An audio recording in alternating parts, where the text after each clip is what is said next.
Never mind, I guess. I'm back. Let me add everyone in the Discord. Am I going? Some updates here.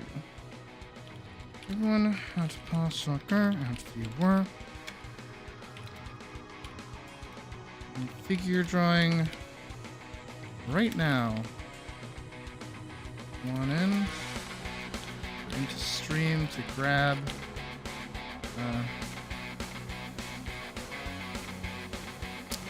Alright. There. That has been pinged. Everyone's been pinged. Good. I'll never let you down, boy. I'll never let you go.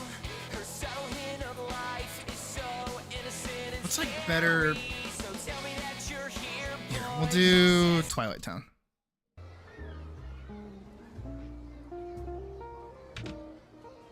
Alright. And we'll go here.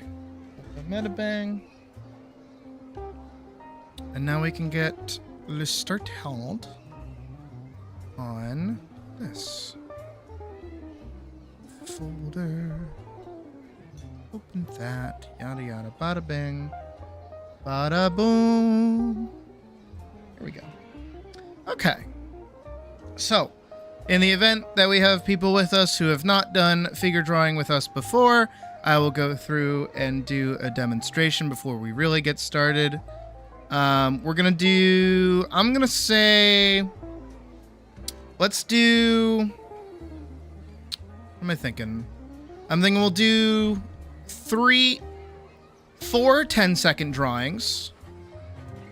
We'll do 2 1-minute drawings. And then we'll do 1 5-minute drawing. Hey ho. I think that sounds good. Right? That sounds like a good amount. Let me write it down for my own sake, so I can remember. 4 10 seconds. 2 1 minute. 1 5-minute. You know what? Just for the sake of it, we'll throw in 4 30 seconds. There we go. Now, how many is this? So that's 11. We'll do 1 5-minute, and you know what? I'll say let's have 1 10-minute. How about that? 1 5-minute, 1 10-minute. There, 12. So let me go find 12 poses. In the meantime, while I go find these poses, this is your time to go get a piece of paper, a pencil, set up your art program, get comfortable, get a drink, do something. We're going to be sitting here for a minute. Figure poses. Ooh, hold on. Oh, I like these. Oh, I do like these. Oh, I like these.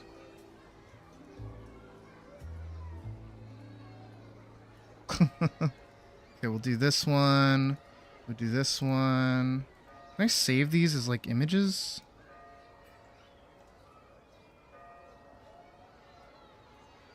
Oh, these guys are like models. Whoa. I can get them nude? Oh, I have to log in to get nude ones. Okay, nah, we're okay. I'll just go find like regular figure poses reference.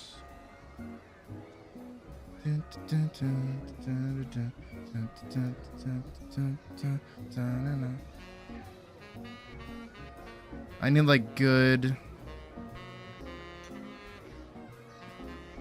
Oh, that one's good. Oh, beautiful.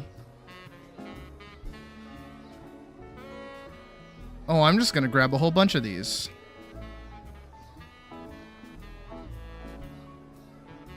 Those are good.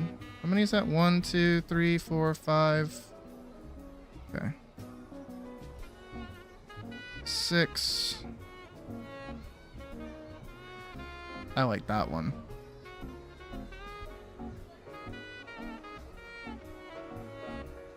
That one's good. 1, 2, 3, 4, 5, 6, 7, 8, 9. 3 more. 10, 11. Ooh, that's a good one. 12. Okay, so that's our full 12. Oh, I like that. Let me save these really quick. Again, use this time to get the materials that you need.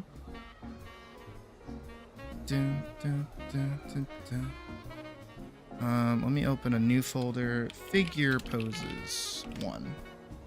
Open save. Save. I really like this one. That one's really nice. That one's very small. Save. Save. That one's pretty good. Save. Save. And I'll find an extra 13th as a kind of example one that we'll go through together. Save. Save. And save.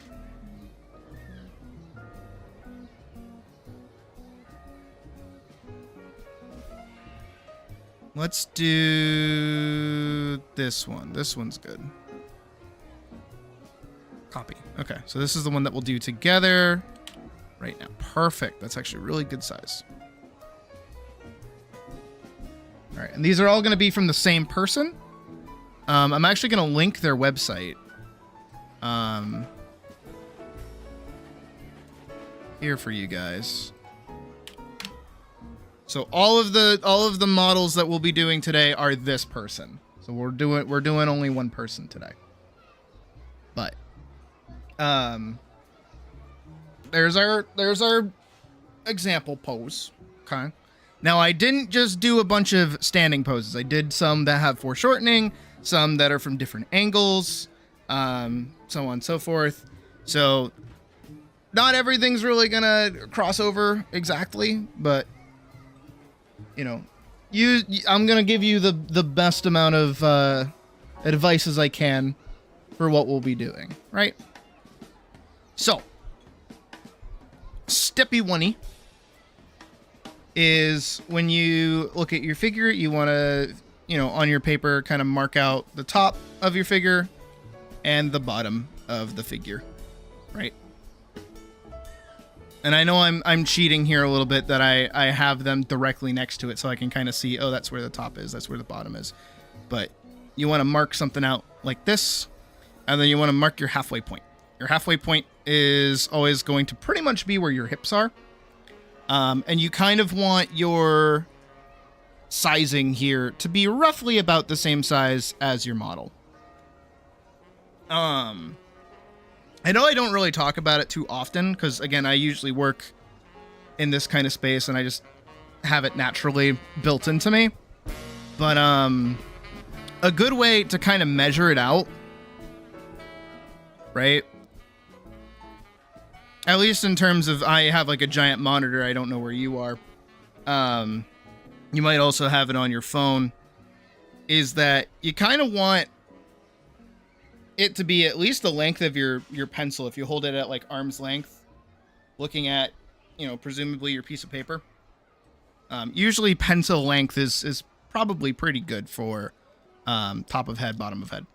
Sometimes it changes, sometimes it don't.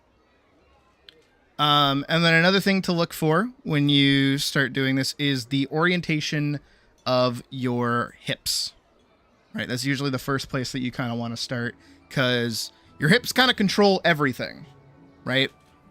If you want to engage with me for a second, I want you to stand up if you're able to. And I'm going to make you do a little exercise. Because I want you to notice something.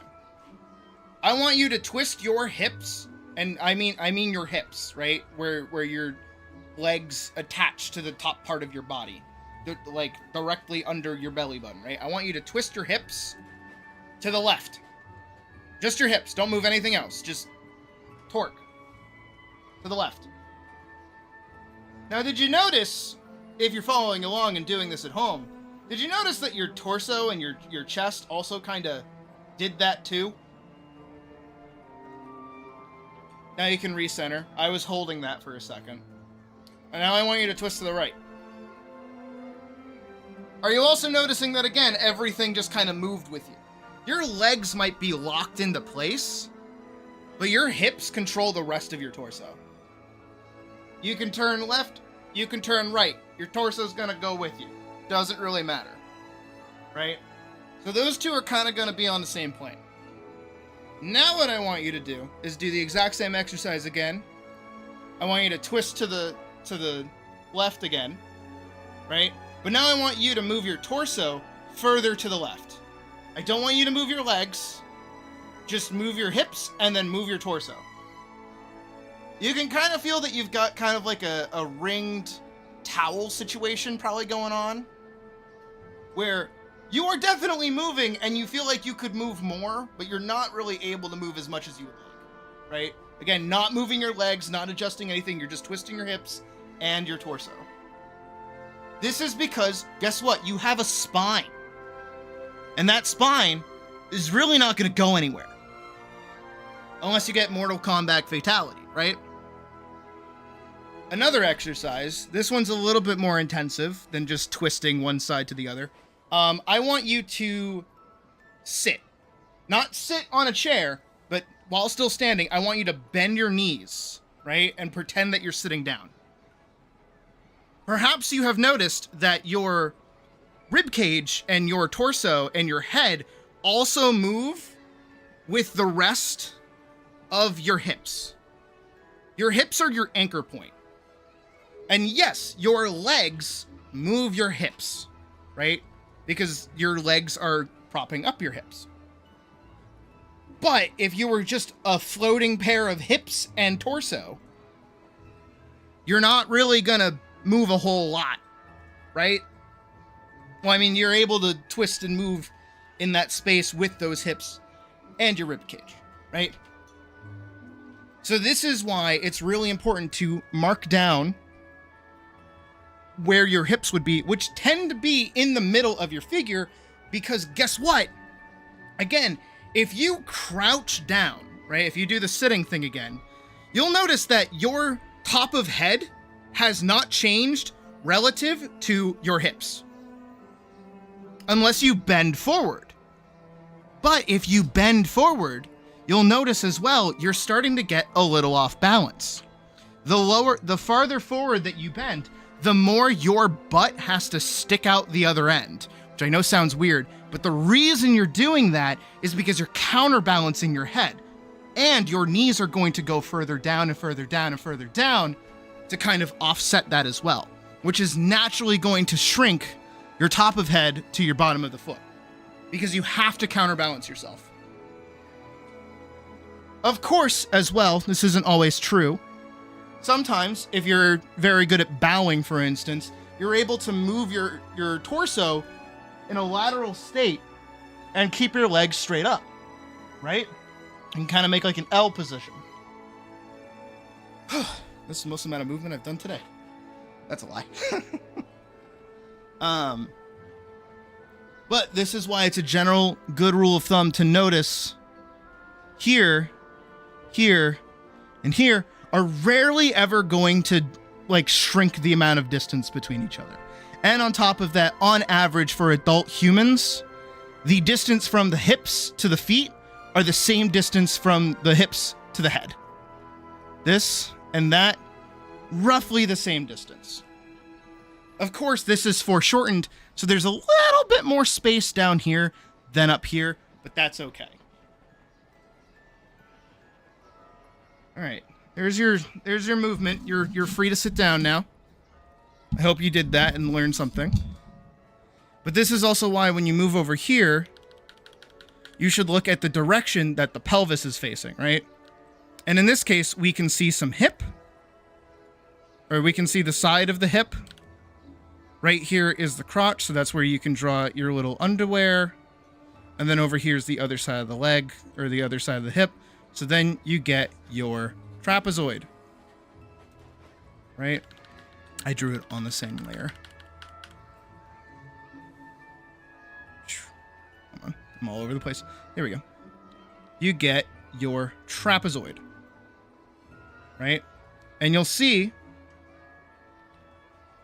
can also follow along with this. You would want to draw your trapezoid basically right here with a little bit of space here. Kind of like that. Maybe even give that a little bit. Because this is now facing this way, same thing is kind of happening with the torso up here as well, which is also another kind of wedgish ribcage shape. Now again, if I go under this person, because the closer you get, the more you can actually see their musculature and their bone structure, right? So up here you can see that this is the top of the collarbone, right? And then right here you can see the bottom of the floating rib, which kind of goes around here like that. And then the rest of the body kind of comes together like a rounded shape like this. Let me go flat like here. And that's a ribcage shape. See that? But we don't care about the ribcage shape. We care about the cube. Don't worry about all the curves and the shape and the blah. Don't worry about that. Just draw a cube to kind of get that same idea across, right?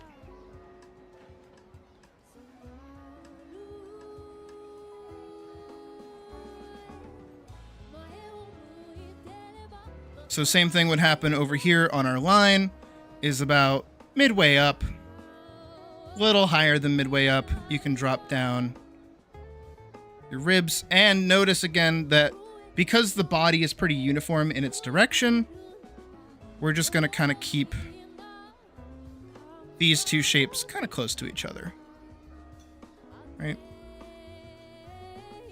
And we've already created a pretty decent armature of what our person's going to look like. And we can even see up here the space where our head will go. Leave a good amount of space in between. Chunky. Because this is where your chin would go and your neck would go. This is where the meat in between your body would go. And this is pretty much as far as I kind of want you to be able to get in 10 seconds. Okay? Because we're going to do a series of these, and I want you to, as quickly as you can, map out the relationship between the hips and the chest. Don't worry about the legs. Don't worry about the arms. Don't worry about the props. Don't worry about those right now, okay? We're mostly focusing on the relationship between rib cage and hips. Take a second very quickly as well. I'll do this with you. Because without this, I want you to kind of draw a cube, like a little marshmallow. It's like, it's basically a marshmallow, right? And I want you to draw a little tail, right? And that tail can kind of go left or right or left or right. It doesn't matter. Little tail. Try to keep that little tail about the length of halfway the size of the cube, and make the cube really small. Draw very slightly, draw very small. This is your spine. That's what this little tail thing is, right? And this should connect to another cube that's roughly, again, like halfway of that first cube you drew. So draw a regular cube, little tail, half the size of that cube, right?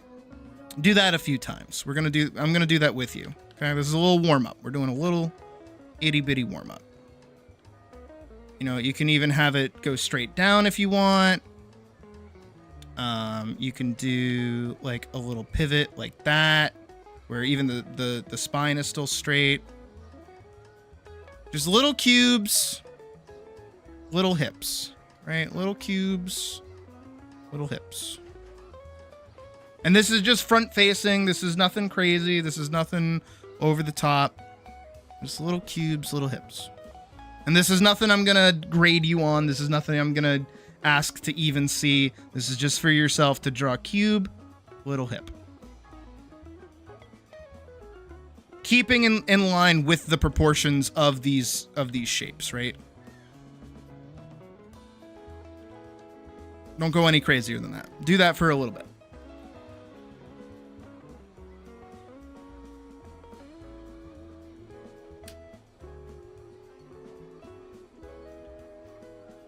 I'll let you do your thing for a second.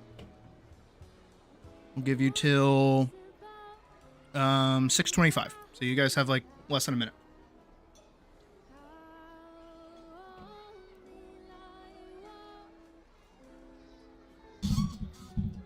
Kind of get that feeling going.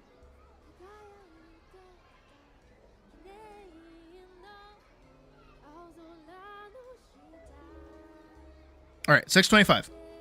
So now that you've done those, right? We're gonna take it up a notch. All right, we're gonna take this up a little notch because again, I know that I do these little 3D shapes, and this is probably breaking your brain already, right? Which is why we start as simply as possible, and we're gonna level up to get to this point, and then we're gonna start the actual exercise. Okay? So, for instance, right? If I hide all of that, now we're gonna take this same idea that we did, but we're gonna 3D it now. Okay? That's what we're gonna do next. So I want you to draw that little cube that you did before, right? That same little marshmallow cube. But now I want you to add a little bit of three-dimensionality to it, just back here, right? Not too far off of it, not too crazy, just back here. Not even like a full, yeah, like a third. Take like 1/3 of the size of this cube and put it off to the side. And then, just for your brain, color it in. Now this has a little bit of dimensionality to it, right? And I want you to do the same thing you were just doing, where you draw your little tail, and you draw your hip, right? But now I want you to do the same thing here, where you take like 1/3 of that height, and you just color that in too.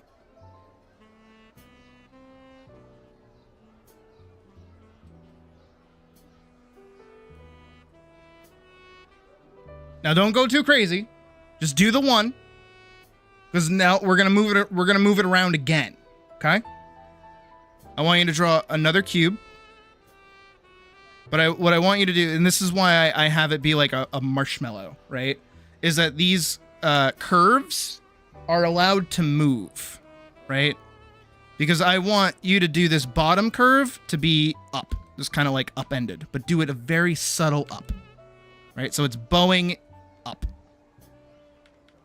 Like if you pushed on this, it would go boop, but it's not going boop, okay?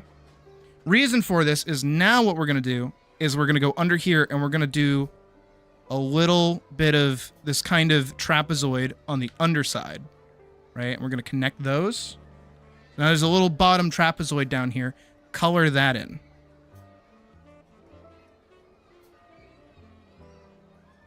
Right? Hey, Rowan. How you feeling? Pocket said you were in hospital. I hope you're doing all right. And now I want you to do the same thing, but for this one, keep it straight. I want you to draw, again, the same sized rectangle. So keep these uniform.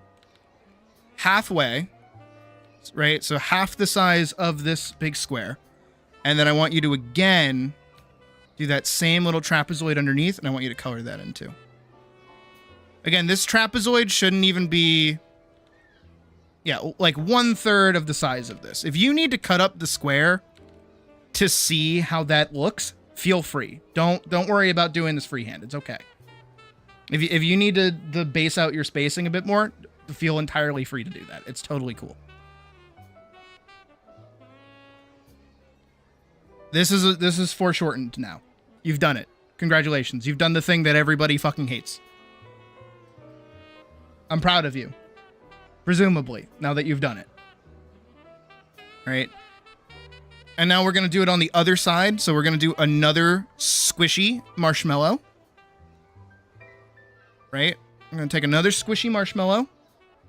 We're going to add another side over here. We're going to color that in. And we're going to go straight down, and we're just going to tilt. right? We're going to tilt that box. We're going to look at it flat, right? And then what you can do is you can add a little rectangle back here and a little rectangle here. Color this in, color that in. Again, keeping those lines kind of uniform. This one's kind of got a bow to it, like that. But this is how your body would be structured, right?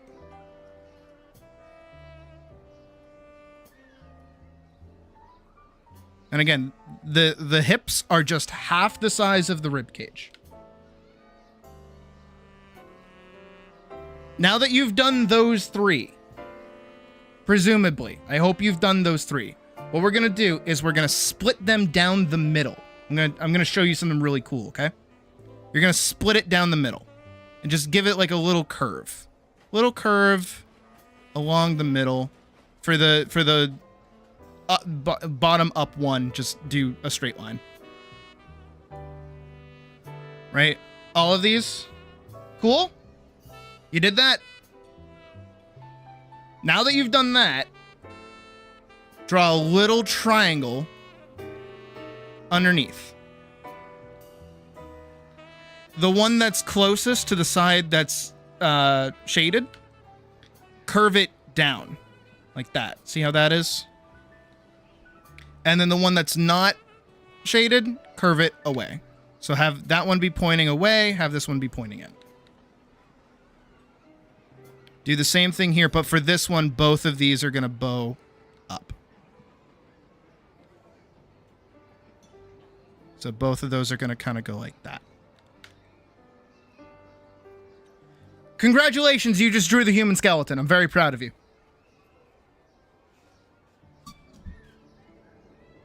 You just that's the middle bit. If you feel, depending on your body type, of course, if you feel where your sternum is, right, where your rib cage kind of all conglomerates, comes all together, right, and you feel lower down, there's that little fleshy goop bit where you can still kind of feel that there's like bone there, but it gets like, that's where your stomach starts to poke out a bit more. That's what this part is. Right there. That's your tummy.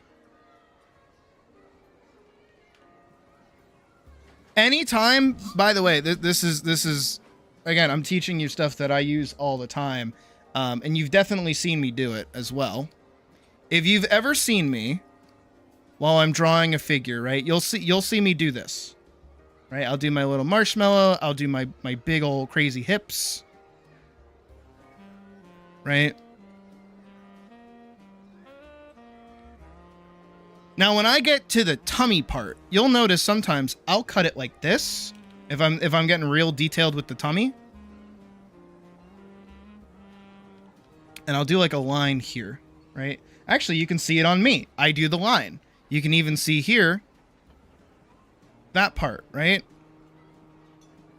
All of this right here is the rib cage. That is all I'm drawing when I do this. And then lower down, about halfway down, is where your your belly button would be. And then you'll also sometimes see me throw in just this little, that shape, right? And then, of course, because I draw lovely women, you'll get this kind of out here, which is the rib cage, kind of popping out a little bit. Same thing here, right? And then if we erase all that to kind of give it the better shape, what I actually draw,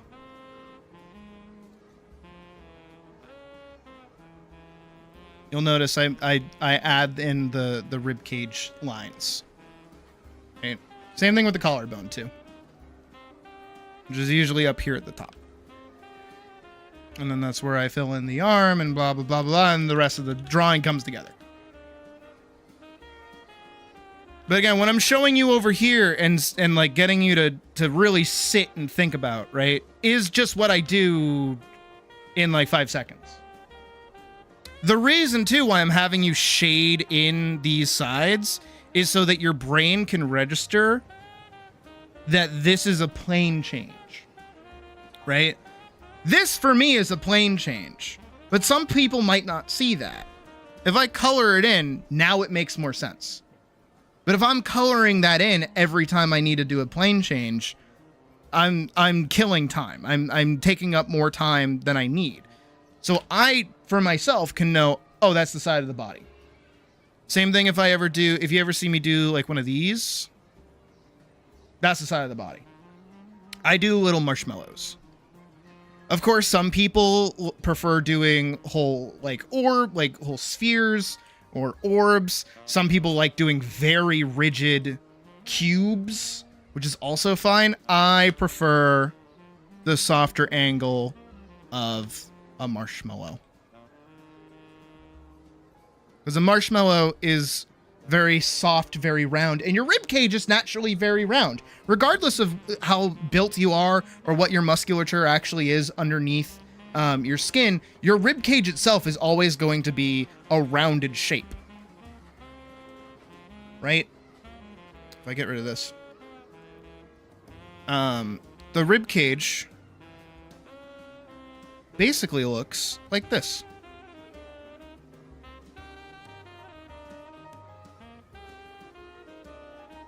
If you look at it from the side, it kind of does that. If you remove your arms, right? If you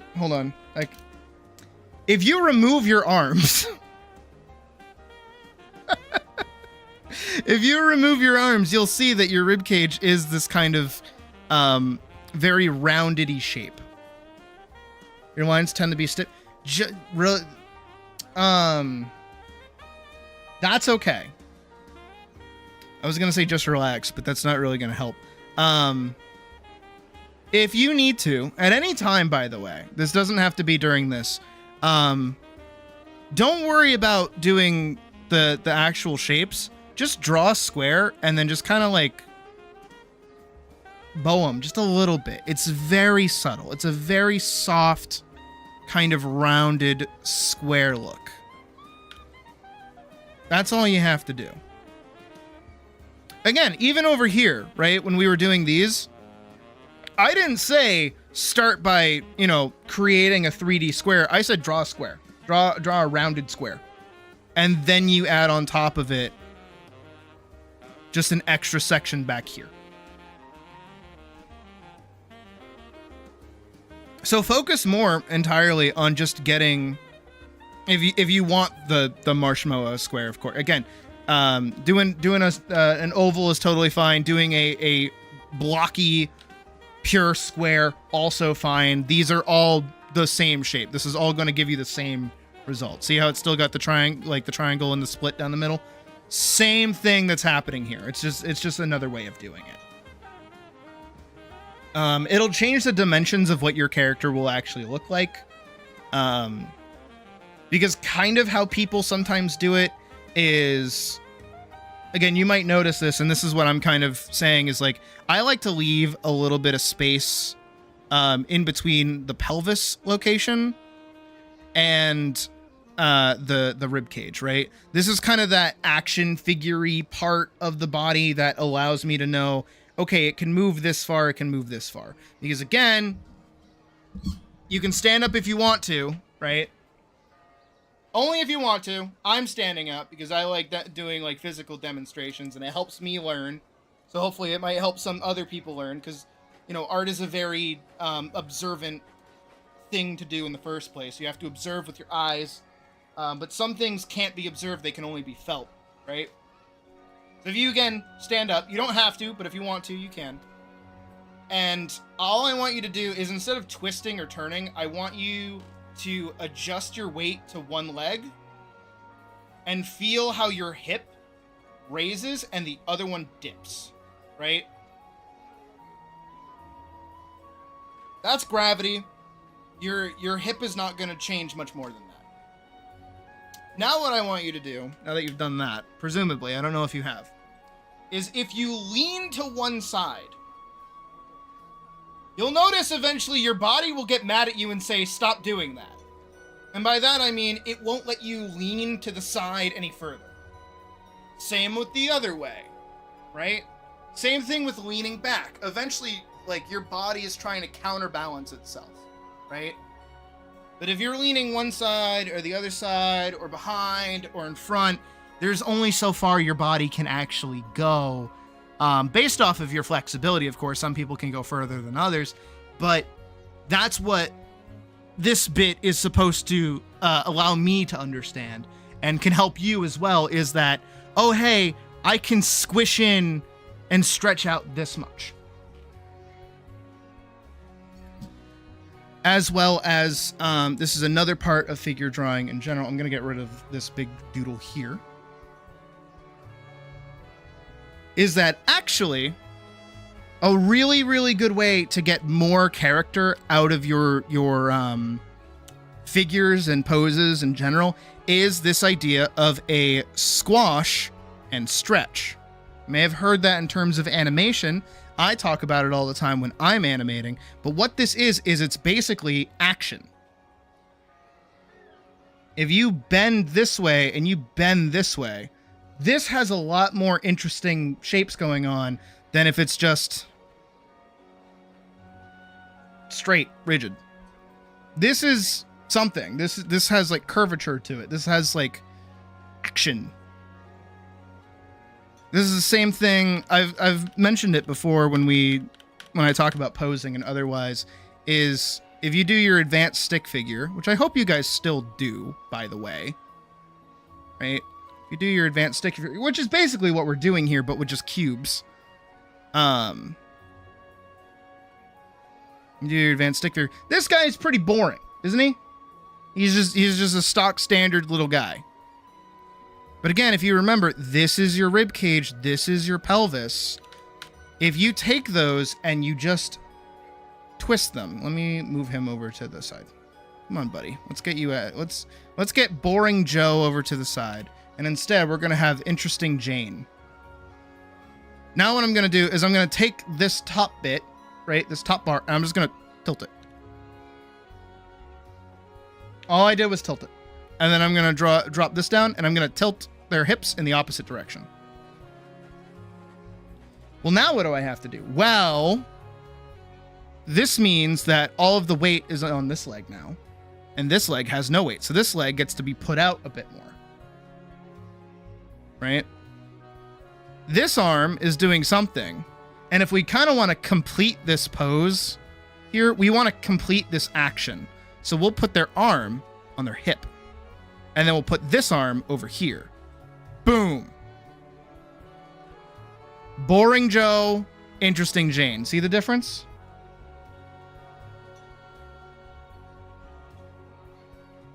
I'm starting to draw the character right away. I mean, some people are able to do that. But I don't really care about like detailing or anything like that. I care about making sure people understand why they're doing what they're doing, which is what we're doing here. Again, going back to our earlier example of our figure here, I don't want, when we do these 10 seconds, which we're about to do in just a moment, right? I don't want you guys to care about the props. I don't care about the clothing. I don't care about their hair or their facial expression or their musculature. We don't care about that right now. You only have 10 seconds, right? 10 seconds is really, really, really, really fast. It's faster than you think, but slower than you think at the same time. And in that time, you should be able to nail down, right, where the figure should be going, and then you can still work off of it after that 10 seconds, right? You've probably seen it a bajillion times with a variety of, I used to do it when I was in college, of people being on the train. If you're sat on a train, right, or a bus or something, and you want to draw a person, but their stop is in like 5 seconds, right? In the time that it takes for the train or the bus to move to the next stop, that's how long you have to draw that person. Is it not better to set it up that you're able to finish the drawing even without seeing them later down the line than to just try to draw what you think you can see? Which is mostly what that exercise actually was. So again, for these 10-second drawings, and this is also building upon things that we've already gone over. I know I haven't really touched on it this time, but it's mostly because I want to help you guys start leveling up towards doing like rib cages and hips more often. This is on top of lines of action, right? So figuring out, all right, the head is there, the foot is there, right? That's your line of action. Or if, you know, you say you have like a Spider-Man pose, right? And I'll just kind of doodle one out really fast. Like, he's got his leg out here and his other leg like all the way out here and his hands doing whatever, right? This line of action is like that, right? And then you can kind of mark where the head is by like a circle. And in this case, you know, there's your rib cage. Again, I know I'm drawing from my own thing, but you would want to mark out where the rib cage is, where the line of action actually is, and, you know, kind of give some little bit of lined life to arms and things. And then you can make informed decisions after that based off of knowledge of anatomy. Because obviously, like, you know, if somebody is standing this way, this is their rib cage, this is their hips, and all you know is that their arm goes like that, and their other arm is like on a wall, you can make informed decisions being like, okay, well, this is where the shoulder would be. This is how far that part of the arm would go. And then this is where that arm would go. And then that can go there like that. And then this arm is clearly foreshortened, probably. So I should do this and do it like that. And then their head would presumably be here. And then I have all the freedom in the world to put their head wherever. All of that was just built off of like 2 lines and a set of ribs and hips, right? Again, so for you guys, when we do these 10 seconds, because again, I'm gonna pull these up in a sec. Don't worry about like anything crazy. Don't worry about anything nutso. Just try to get the relationships out, and also remember again, the distance from leg to head or leg to hip is the same as head to hip on average. Sometimes it's a little different. And I do have a little curveballs in there for you guys, so I'm interested to see how you handle them. But we are going to start doing the 10-second poses. It is not required, but if you would like me to look at them, because I will also look at them, you can join our Discord for free. We also do have paid tiers as well, but you can join for free and upload to our in-stream activity section of the Discord for me to look at. As long as you're cool about it. Don't be a fucking dumbass. Anyways. So I hope that little demo gave you guys something to think about when you work on these. Okay. How about, because you guys have been staring at it for a little bit, use this one as a warm-up. Okay. I'm going to give you, I'm going to say 15 seconds. If you've already started, good. I'm going to go pull up my timer. And I will say when. Starting now.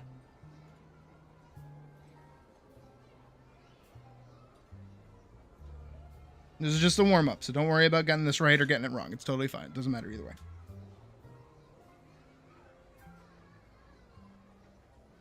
All right, that was 15 seconds.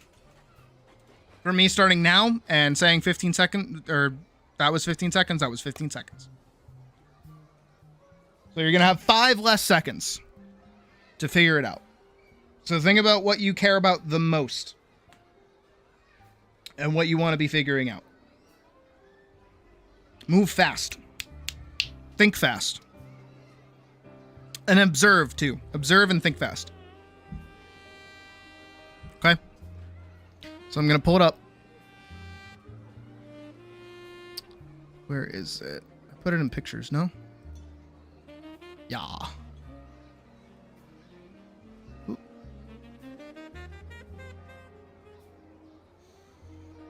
All right. I'm going to pull these up, and I'm going to say you have 10 seconds, and I'm going to count down from 3, okay? I'm going to count down from 3, show it on screen. You'll have 10 seconds. I'll hide it after 10 seconds, Okay? 3, 2, 1, go.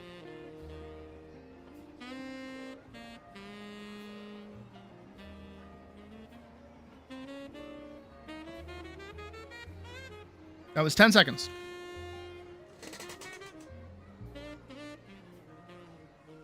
Remember, we're doing 3 more of these. Let me grab that again. All right, I'll give you a second to breathe. Ready yourself. All right, you have 10 seconds in 3, 2, 1, go.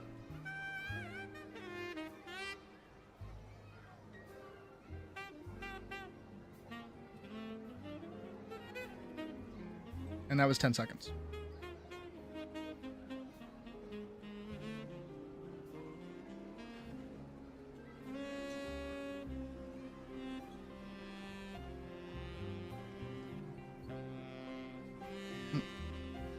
I'll give you a second. All right, starting in 3, 2, 1, go.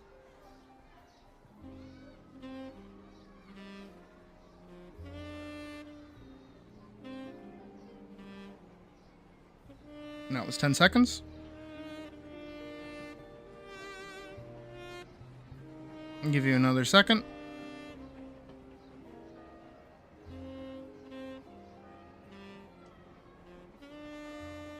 All right, in 3, 2, 1, go.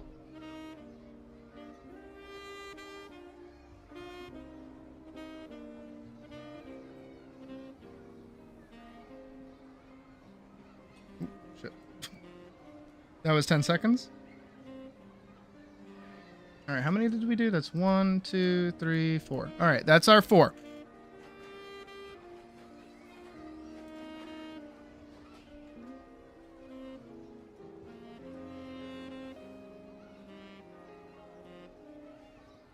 So now what we're going to do is we're going to do another 4.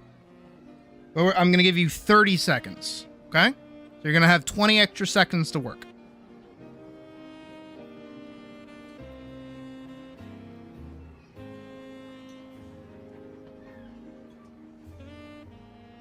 All right.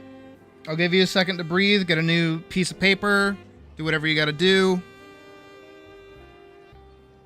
But I'm going to start in just a moment. For your sake, I'll count down from 10, okay? For this one, and then the other ones will be 3s. 10, 9, 8, 7, 6, 5, 4, 3, 2, 1, and go. You have 30 seconds.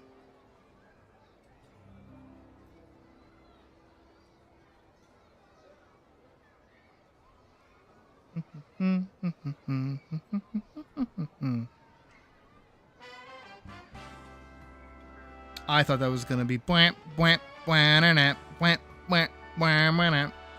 New York.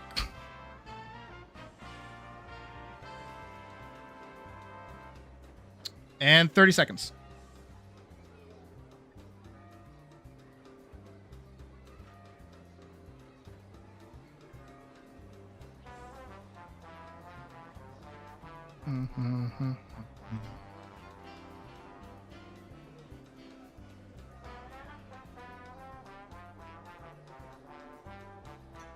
All right, ready for your next one?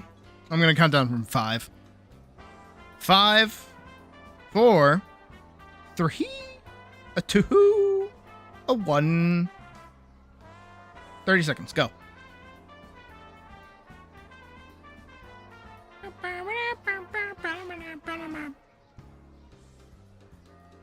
Pointing.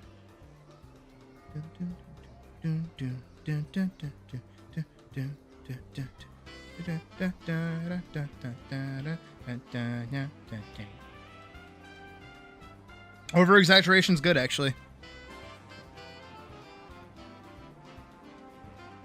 All right, that's 30 seconds. Very quickly, I'll actually talk on that for a sec, Retro. So there's this thing that your brain is going to do, and it's going to overcompensate and straighten things. You will think that what you're working on is skewed and leaning a little too much, and you'll straighten it. And when you do that, you actually remove most of the character that you have. It's actually a really big step for a lot of people, and kind of difficult to do at times, to allow themselves to make something a little more over the top. Which is why you see so many gestural drawings and such be very vibrant and over the top and kind of all over the place a little bit. So leaning into that is totally fine. Absolutely be exaggerated. Do not feel bad about doing that at all. If anything, strive to make things a little more curvy, like dip into poses. Again, you're not a camera, you're an artist. You want to be capturing the essence and the feeling of the pose more than the realism of the pose. Because then that's boring. Think of all your favorite cartoons and anime and other pictures that you've seen that just go over the top with any amount of action or otherwise. You know, not to be gross. We are 18 plus here, to be fair. But it's why it's the thing of like, you know, in adult movies, there are certain positions that look good for the camera, and then if you are lucky enough to have a partner that lets you try them, they actually fucking suck. Same diff. There are things that look really good for from an artistic standpoint, but feel horrible if you were to actually do it. So don't feel bad about, you know, making a little bit of love to the camera. It's totally fine. So feel absolutely free to exaggerate any of these. Within reason that we can still see the essence of the initial pose. All right, we have our next one. I actually really like this. This is the one I kept saying I really like. So I'll count down from 5. Get ready. 5, 4, 3, 2, 1. Go. 30 seconds on the clock. I just like the costuming of this one. It's nice. And I did say I was going to throw a few curveballs in there, so you can't as easily see the location of the pelvis. You can't easily see the pelvis and the rib cage. So you kind of have to figure it out yourself. Which I hope you did, because that's 30 seconds.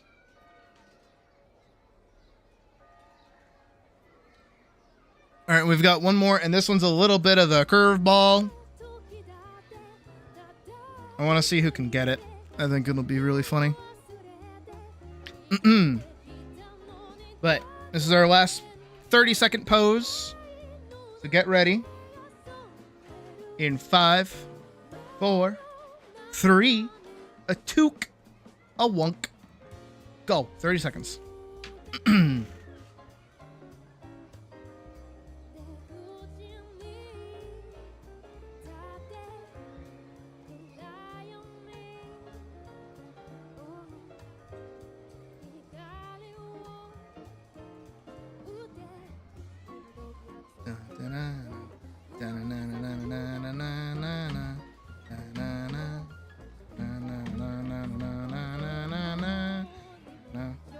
All right, that's 30 seconds.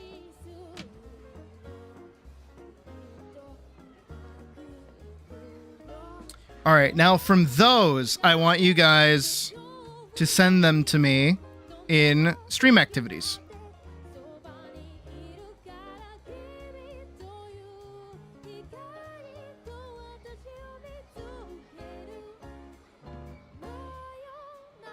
So hop on over to in-stream activity and send me what you managed to do.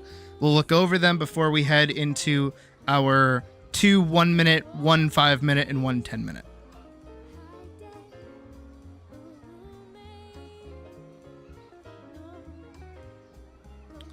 It's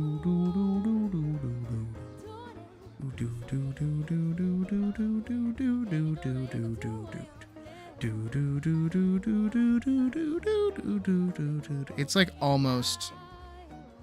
It's like almost the prelude to Final Fantasy. Almost. It's not entirely there, but it's almost there.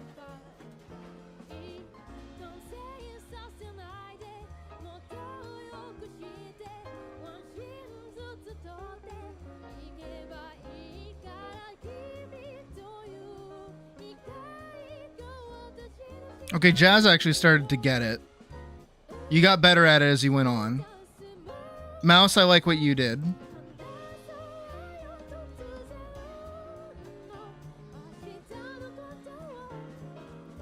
Those are okay. Okay, I like hulls. Killas are actually very good. Oh, Hull did very good. I'm looking at those a bit more now. No, you guys did very good with this. I'm very, very happy right now. No, you can do the 10-second ones too.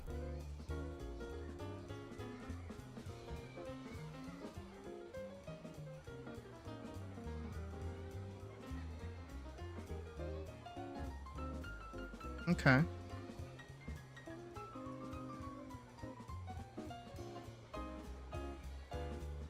$10. All right, 10 seconds aren't bad. I can see I can see you like starting to kind of give up with it a little bit, or rather like getting faster with it.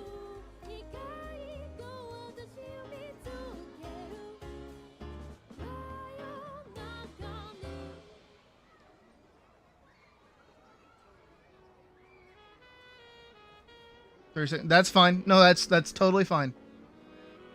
And 10-second ones. Okay. Forgot these two. Okay.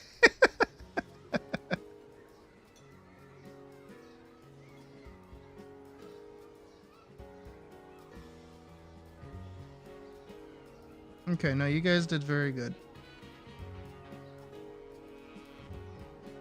Interesting. Interesting.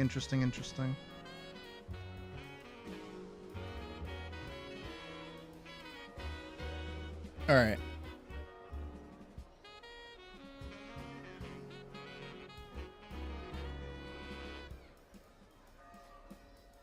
Fourth one on the 10s threw you off. You had to move the others. That's fine. I'll as I look through them, I'll pull up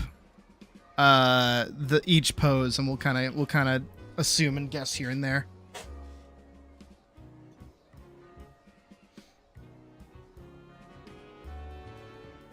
Da da da da da da na na na na na na na da da na. All right, let me get a little look-see on these.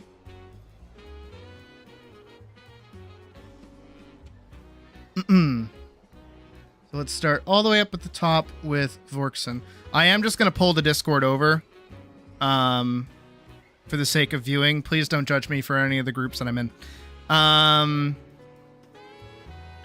So this one, see up here, they're like upside down, but I can see that you did them very small. But these actually look really good from what I'm seeing here. You did a good job up here. But I am noticing, and a few other people did this too, is that I can't tell if this is upside down or not. But either way, if this is the ribcage, this space in between here, way too far apart, right? It should only be half of the size, because these are both like the same size actually.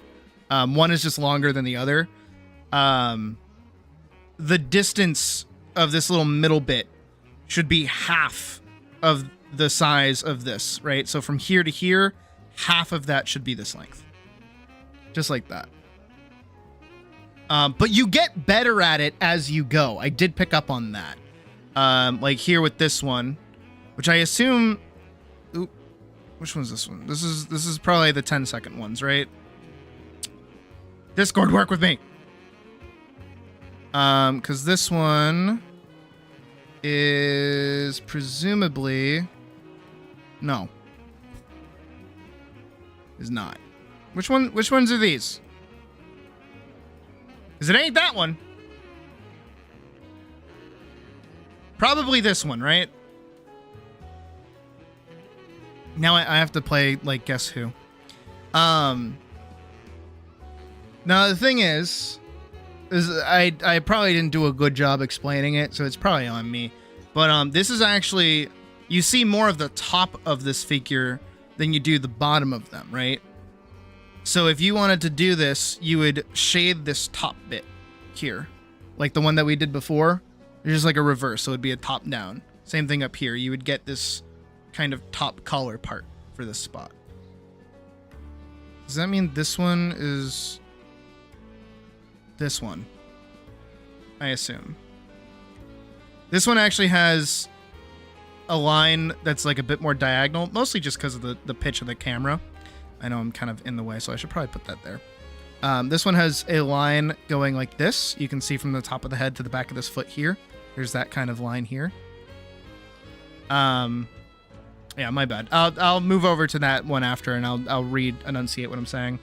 But that would mean that the figure itself would be more leaning this way. But other than that, like your read on the shortening or the positioning of the body is fine. You would just need to lean it a bit more. This one, right? So the top part of the collarbone here, right? And the top part of the hips, you would actually see. So if I was to do it over here, it would look a bit more, and get rid of the pointing.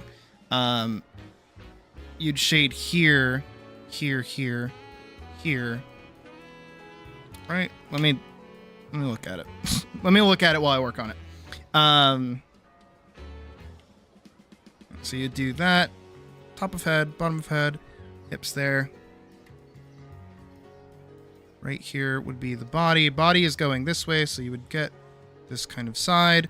Down here, you would actually get the top bit of the hips, because there's a little bit of a curve happening there. And then the hips kind of go in like this, and you can see the side of the hip there.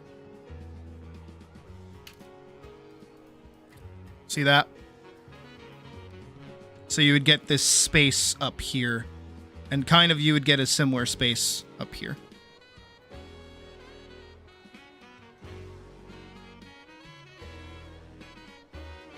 So that would be foreshortened. Well, not foreshortened. That would be a different plane. This would be a different plane. This would be a different plane. Goes back to this one. I just didn't have you do a top-down view, that's all. But I got you to do the two sides and the bottom up. But that's okay.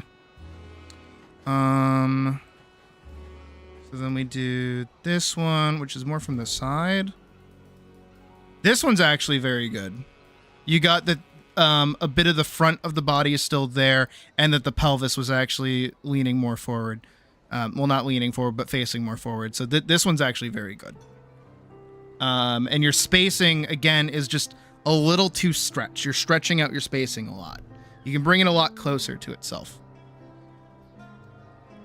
This one is this one. This one actually has a lot more lean to it. The hips themselves are pretty flat, but this chest is leaning a lot more forward. So you would want a little bit more of a curve in your spine here. But other than that, again, it's fine. I should have been a little bit more specific on what I wanted, because I was getting you guys to mostly focus on your rib cages. But I did still want that like line of action to carry through the rest of the figure as well, so that you would get like the full proportionality of what they actually look like, and even what the essence of the pose is.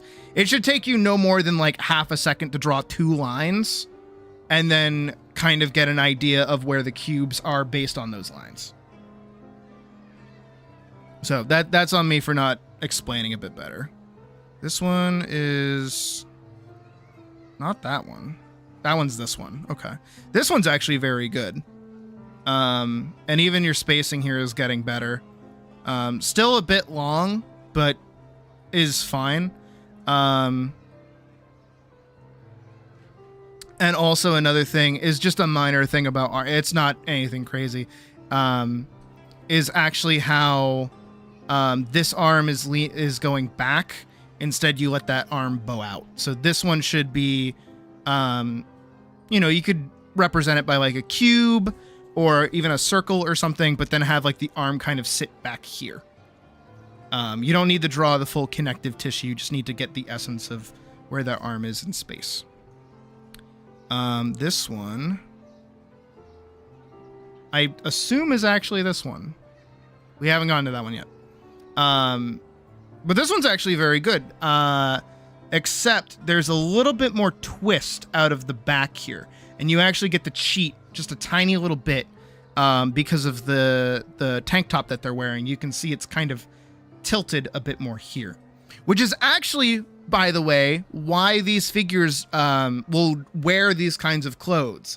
On top of it being like as skin tight as possible without it being like overtly what's the word for it? Without it being just like straight up nudity. But on top of that, it is so that you can actually reference the point of, oh, here's where the hips are. These are all the lines of where these bodies are. Had only took a glance and went from memory. Didn't know. No, it's fine. But so you would lean that just a little bit more. You got the curvature of you actually got the curvature of the spine, right? This little subtle dip here, but if you twisted that rib cage just a tiny bit more. And then also on top of that as well is that, again, this is another thing that you learn as you go and you play with these things more, but immediately noticing relationships beyond just details is actually super helpful, because there's a little relationship going on right here that the hand is in line with the gut, right here in this split, so at the top of the hip. So if you had stopped your hand right here and twisted your rib cage, this would have been near like perfect, exactly how the pose is. You wouldn't even need to go any further than that. Just even acknowledging that this line would stop about here, right? And then that leads us all the way back around. So now we'll look at mouses. These are the 30-second ones. If that's someone joining the Discords, can somebody let them in, please and thank? So we're going to loop back to the start of these. This one's very good. You kept your line of action, so that's very, very good. You didn't really define the spacing, so the three-dimensionality of the ribcage, because this is actually at a little bit of a tilt, but that's fine. But you did kind of straighten it. This actually has a lot of curvature to it. It's a very subtle curve of the shoulders happening here, and a little bit of a curve of the pelvis also happening here, because all of this weight is happening on this leg. So, those exercises that I have you guys do where you stand up and you shift your weight around, this would mean that the pelvis is at a twist. It might not look like it is, but it is. It's leaning this way. It's kind of at a diagonal. It's a very subtle diagonal, but it still is. So working that in where this is a bit sideways and this is a bit sideways would actually help kind of give this figure a little bit more life. Something to think about when we move into our minute-long ones. This one, also very good. Except this one's at a bit of a bow, and you did keep your three-dimensionality here, which is good, but you got it the wrong direction. Because this one is actually a bit more up. This one's flat here, side here, and probably a little bit easier to see from below. I don't think you would need this top bit there.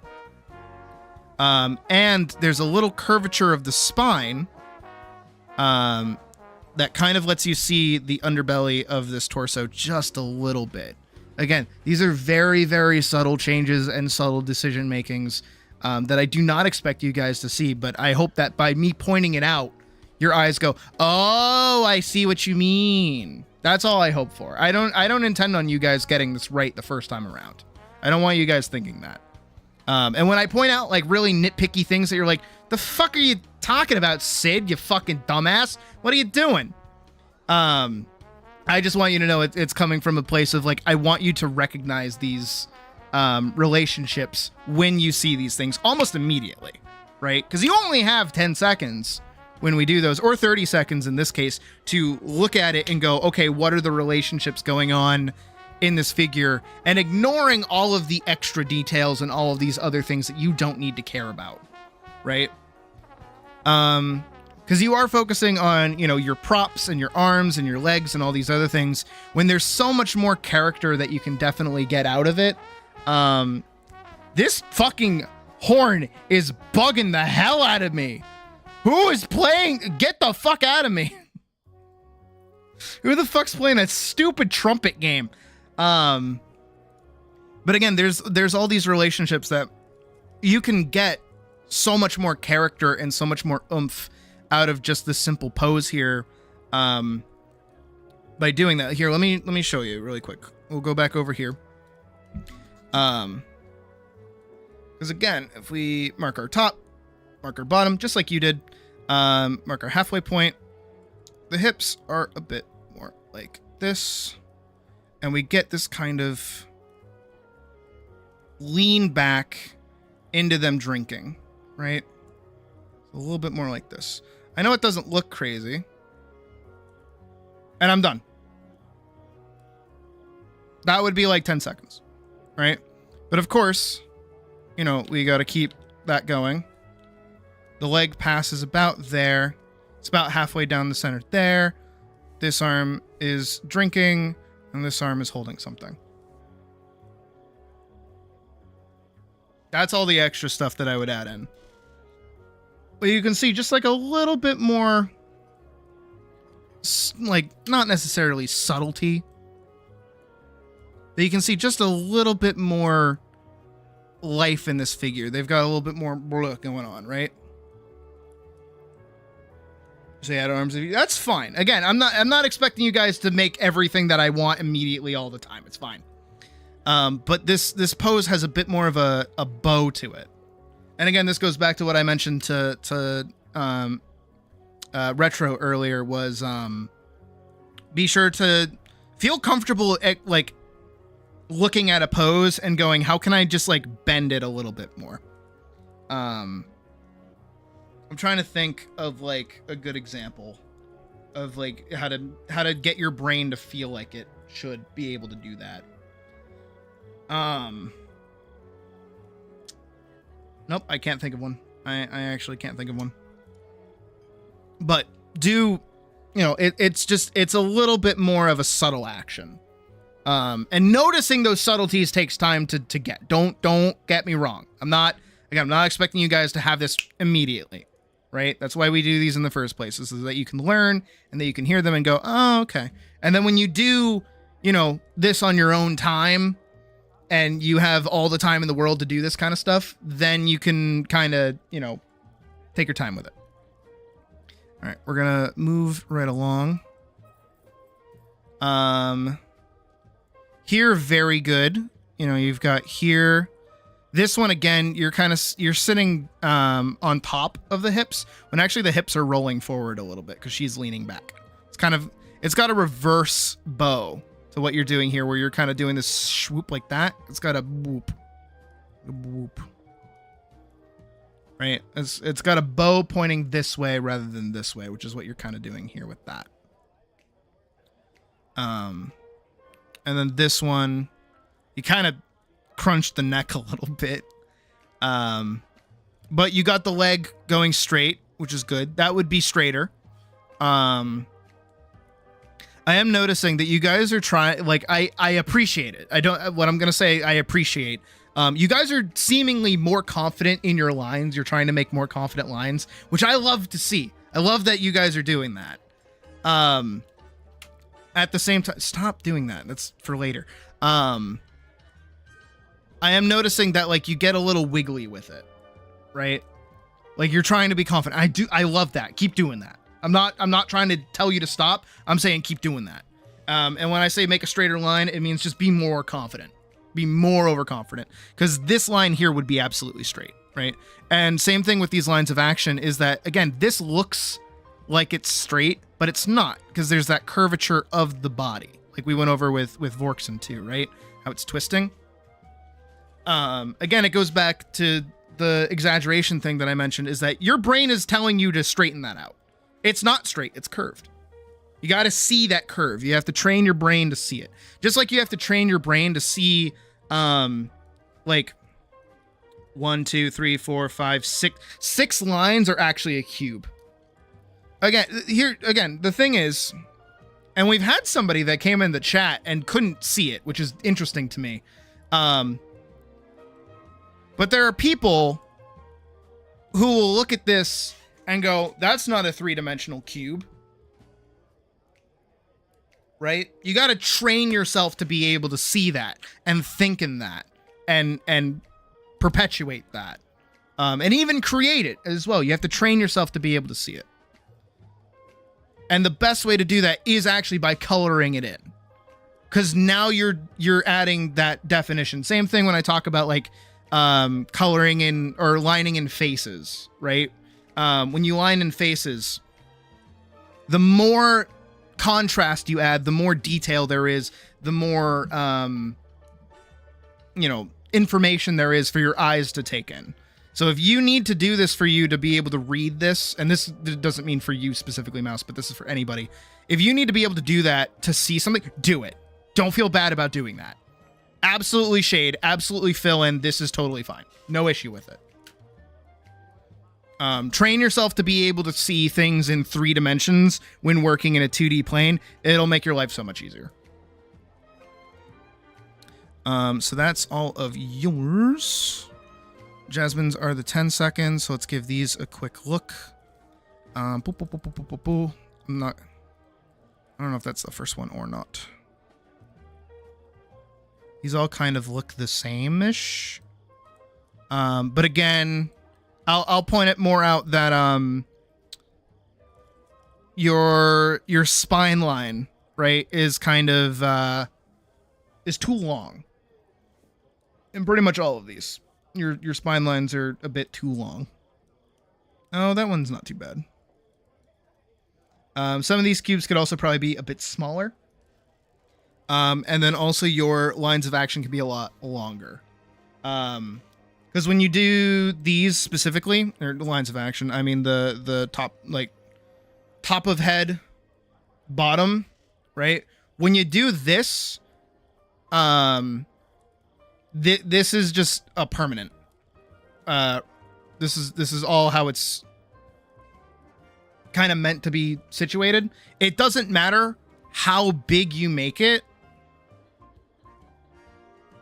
All of this becomes relative. See what I mean? This and this are the same. You can't make one that's like this big, or rather, you can't make one that's like this big and draw the same size rib cage that you would do for one this size. You can't do that.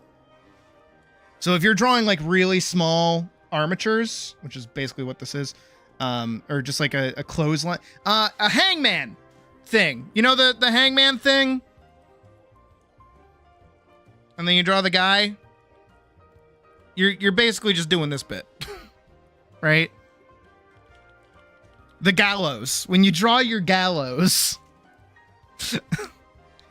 it's all relative to itself, not relative to anything else. See how I can get like 3 different shapes, but all of the shapes change in size? So for those, keep that in mind. And same thing here with making these a bit longer, because you're not really giving yourself a lot of space for your head. All right, we'll move over to hull. I'm trying to blast through these a little quicker. This one is this one. This one's very good. Because I do like it. I would say this leg being as leaned over here as it is and even kind of the placement of the head is giving it a bit more of a wobbly sense. I think the only thing that would change is the head being moved over here. And I know you're not doing your cubes, but I can see your structure of your chest and your hips. Which I do admire that you keep them basically one whole bean. But again, just kind of how leany this is, and the hips being here, and the head kind of being off center with the foot just a little bit, it gives it that much more of a getting kind of pushed over feel. Because you can see in the figure here, her head is actually about on the inside of her foot, right? That's a better balance. And we'll look at your next one. This one's good. But you did kind of throw it entirely into this curve, when actually, again, I know it sounds kind of contradictory to what I've been saying this whole time, because you're servicing too much of the curve now. You've got the subtlety of this kind of motion, but you're even having your leg kind of bend out, instead of it kind of being this nice swoops, right? You're just kind of, you got like rubber hose legs here. And even just her head is a lot more straight for this drink, than how far back you have it here. So it feels more like a top-down view, like they're walking along, like you could see like a sidewalk over here where they're going this way, which is fine. Instead of a forwards view, like we're looking at them from a distance. We look like we're a bit higher up than them. Next, this one. Now this one's a little weirder because you kind of like inverted it and pushed their body like more this way, when they're a lot straighter. Again, contradictory to what I've been saying this whole time, but they're a lot straighter, and actually their body is bending more this way. You kind of have it going this way. Their body's going this way. That's kind of hard to see. I'll take a second and do that one really quick. Move it over here. So this one, if we do our top of head, bottom of head, or bottom of feet, kind of going this way a little bit, right? So their head is looking this way. Their body is kind of tilting down like this a little bit. That's where their arm go. Well, this is like the midpoint. Their hips are kind of tilting over here a little bit. This leg's going this way. This leg's going back here. And then you get little... Because this isn't actually where the hips are, because they're holding it up. And then this one's a little bit lower. So you get kind of more like that. Right? So it's kind of got this... more on this bow shape here. You can even see it.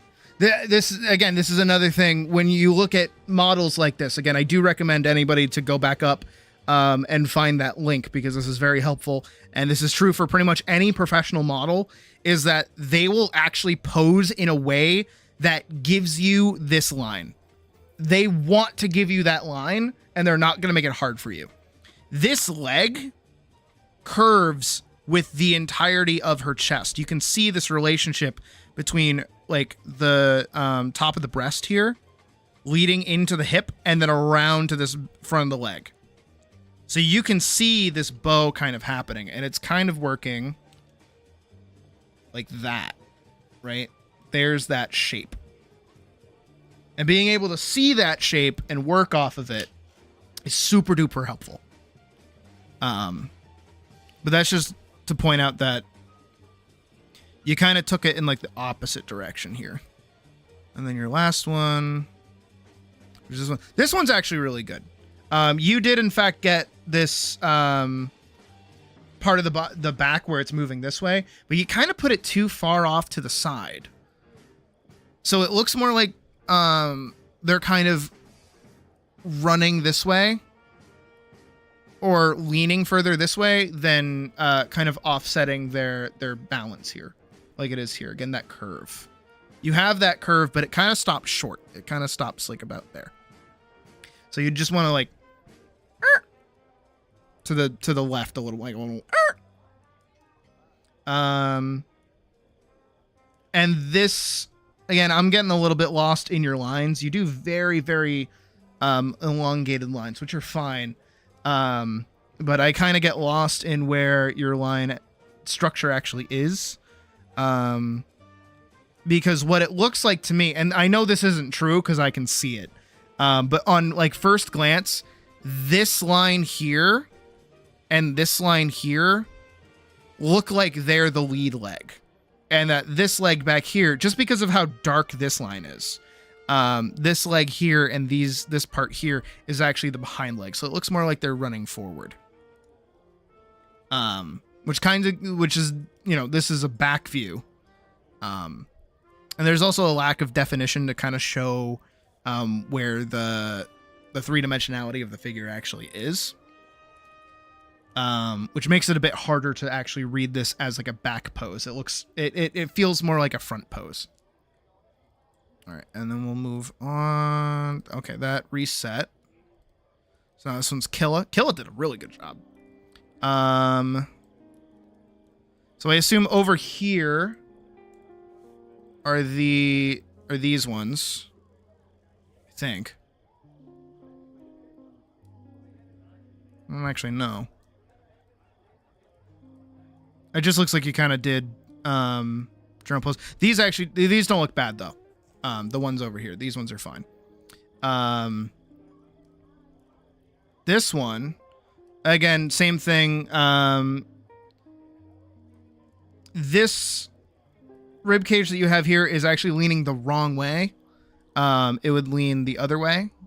Same thing with your hips. They're a bit more straight. You would kind of want them to lean that way. Same thing that I was saying before. This one, I would like to see you kind of define your dimensionality again. Like kind of shading like a side of it, or shading down here too. I can see that you did that with the next one, this one here. And yeah, your legs are okay. I mean, you're going nutso with this foot here, but that one's good. This one, again, same thing. You guys, I don't know what it is, but you guys like to put just this kind of bowing arm when that's not what's actually happening here. This one's more accurate though. And you do interestingly enough, while your rib cage is actually bending the wrong way again, because it would go more like this than like this. Your read on the pelvis kind of having the underside of it be shown is actually very accurate. If you just like twisted the body a little bit more to lean to the rib cage to the left a little bit, and it tilted the pelvis just a little bit to give it like a bit of a squish in this section right here, and then a stretch over here, that would be actually very good. That'd be like near perfect. And then I know it's sideways, so I'll try. Oh, free feet pick. Sweet. Thanks. I do like that you actually, I assume you attempted to shade in the back of it, to give it that it's a back shot, which is fine. Hey, back shots. I like back shots. Sorry. 18 plus. Sorry. And same thing with the pelvis too, is that you registered that this is like the underside of the butt. So you did the same thing here, which is good. Again, I want like a little bit more twist out of you guys, but again, I'm expecting, that's why we do these in the first, stop doing that. Do these in the first places so that you guys can get better practice at them. And now on to Anya's. Bad.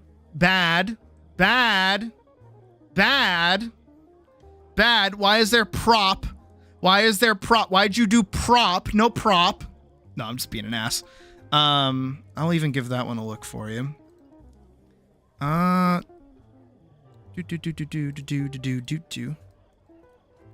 will say your rib cage and your hips are very, very far apart. You're like stretching them like they're a fruit by the foot, and are very, very thin, very, very, very small. If anybody had a rib cage that size, I would be worried for them. And I do notice this over pretty much all of your figures in general, but your posing is not bad.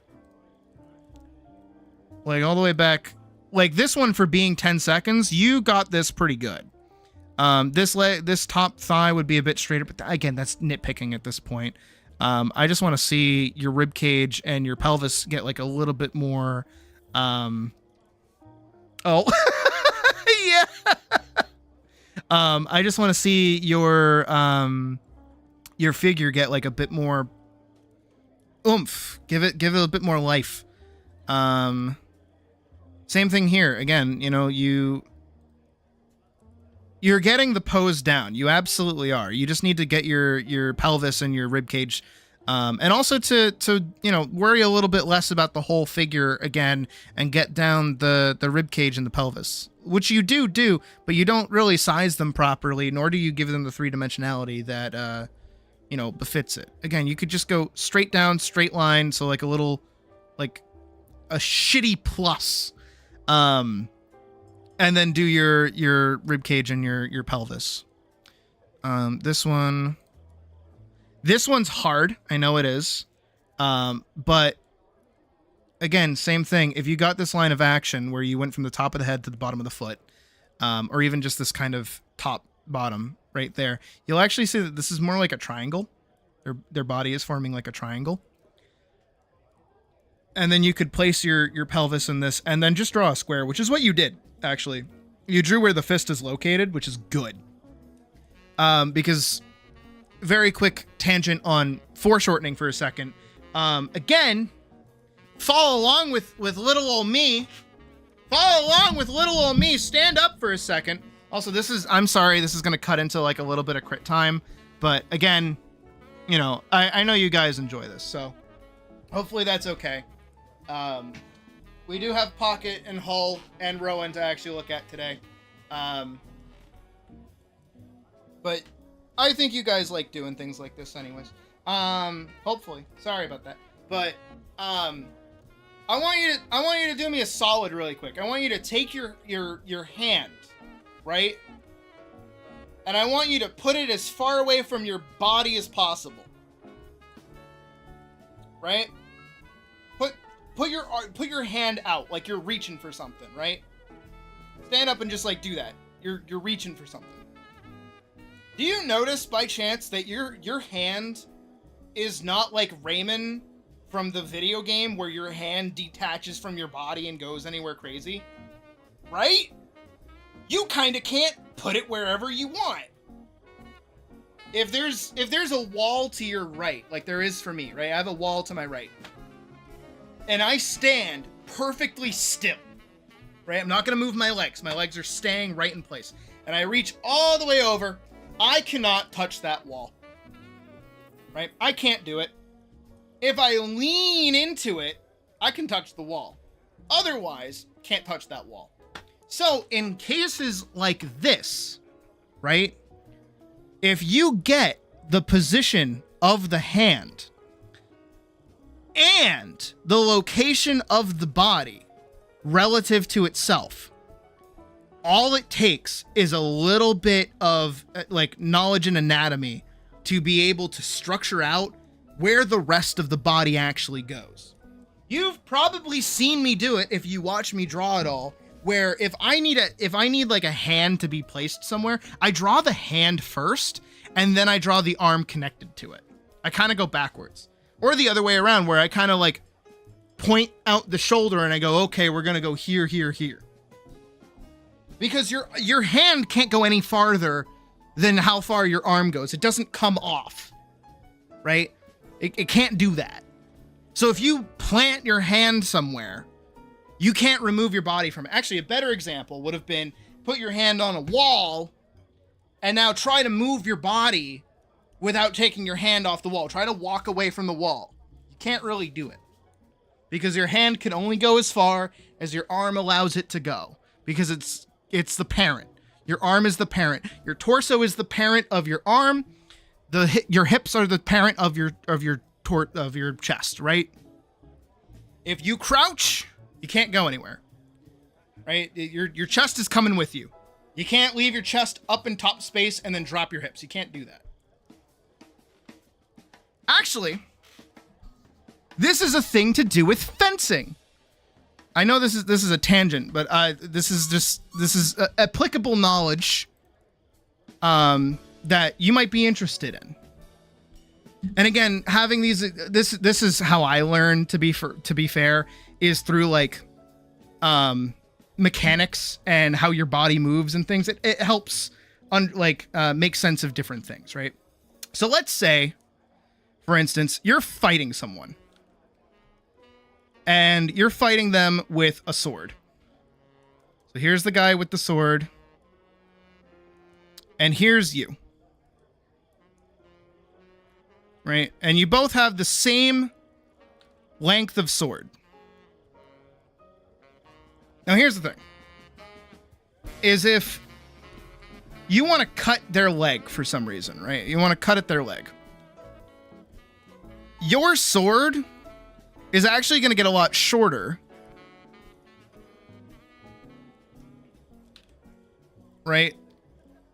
Here, let's do this. So I'm going to do boop, boop, to boop. Right? This is how far your sword is going to go, pointing down. Versus, do this, and then you grab this, and then you do this. I'm kind of keeping it on the same point. How far your sword goes. Right? This is easier to hit than this, because look at this arc that you have here, right?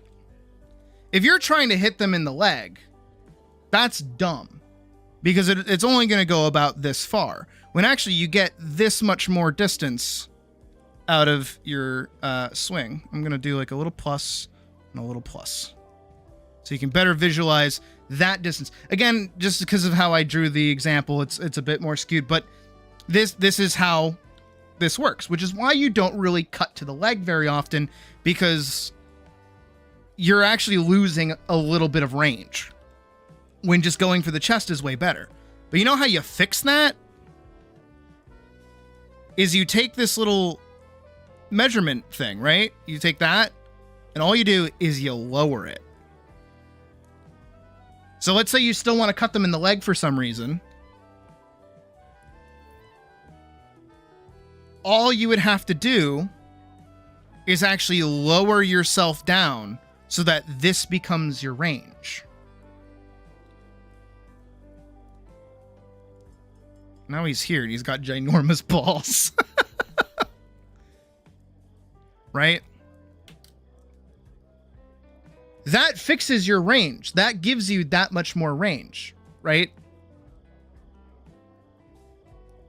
But that's, again, because your hand cannot detach from your body. If you want to send a sword forward, you have to lunge forward to be able to do that. Your hand can only go as far as your arm. Right? So same diff when it comes to foreshortening, like here, right?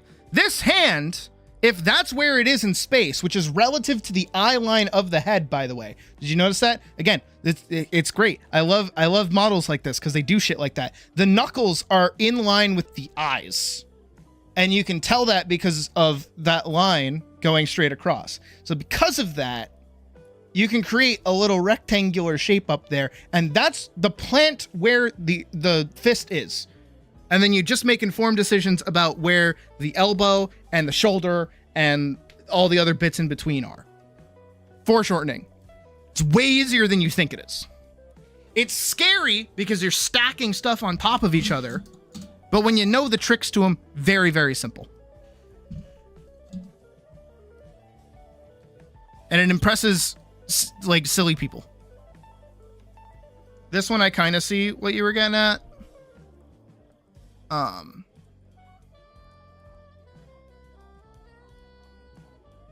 right, we're gonna kind of start to skip a little bit faster here. because I feel like I'm just going to start repeating myself a little bit, so I'm going to keep going. Again, same thing, twist your hip, make your rib cage a lot bigger, because this should be double the size of your or double the height of your hips. This one is not this one. This one's this one. This one's good actually, because you did get the arm, but you're doing the thing. Everyone does this. The bicep is in length with the arm. And then the other arm goes here. It's not bending out. Interesting that everybody kind of picked up on that. It's very strange. This one's good. Again, I want more of that twist out of it. And then that's all the ones you submitted. These are the 10-second ones from mouse. Boop, boop, boop, boop, boop, boop, boop, boop. This was the demo. Okay. This one. Okay, this one's good. You got that like lean out of it, but again, I want that more defined lean. This one you got the twist on, but you kind of spaced it out a lot. This one, again, you're missing that arm. I kind of want to see that. I kind of like, again, there's that line to it. Again, that's okay. Again, at least you guys are doing something. And these are the 30-second ones from Jazz. See, this one's got the lean in it, so you did good here. This one I'm happy with. You got a good cock out of that. Not like that. I mean like a cocked angle. Shut up. Shut up. This one.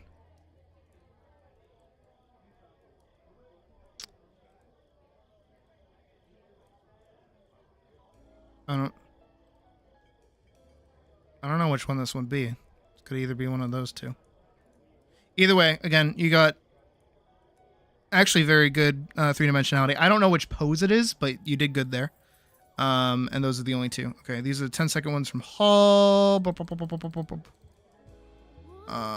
That's the sword one, I assume.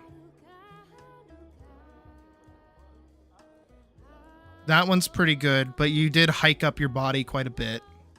That one was the fairy. Okay. Well, you did good either way.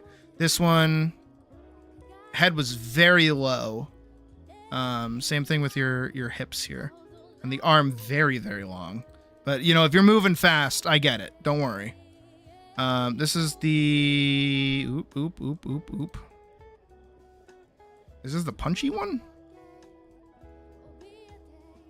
I can kind of see it. I'm going to assume this is the punchy one. Because then this one is the jumpy one. Yeah, same deal. Actually, I do like this for the leg that you did, and then keeping that there. Again, we gotta do more things where I teach you about like. You're bad at where sketches. No, you're fine. Shush.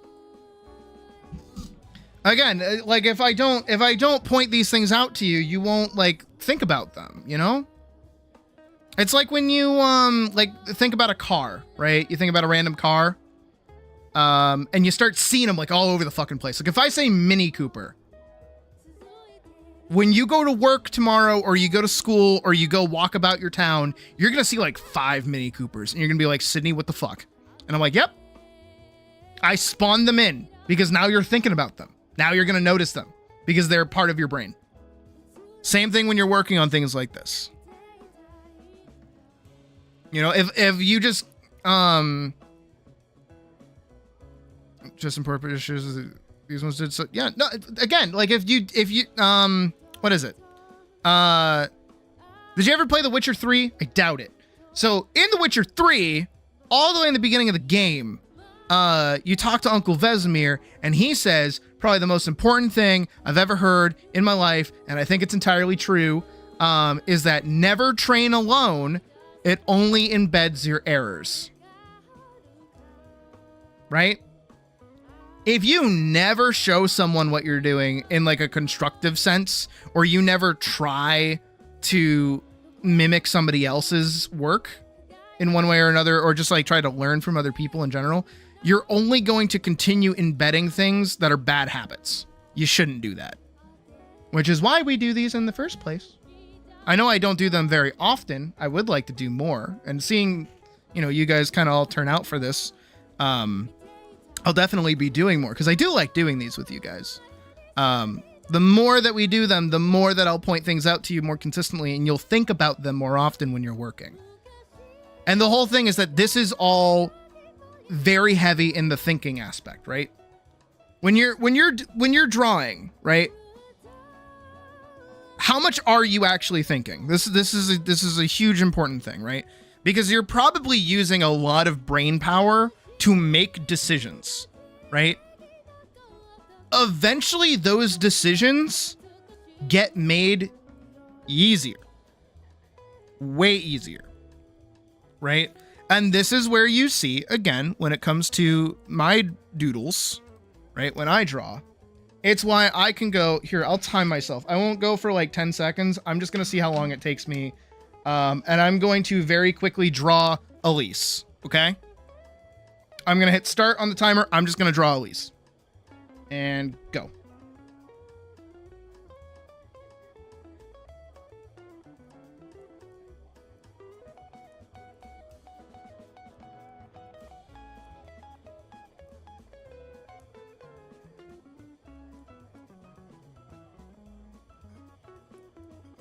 I'm locked the fuck in for this.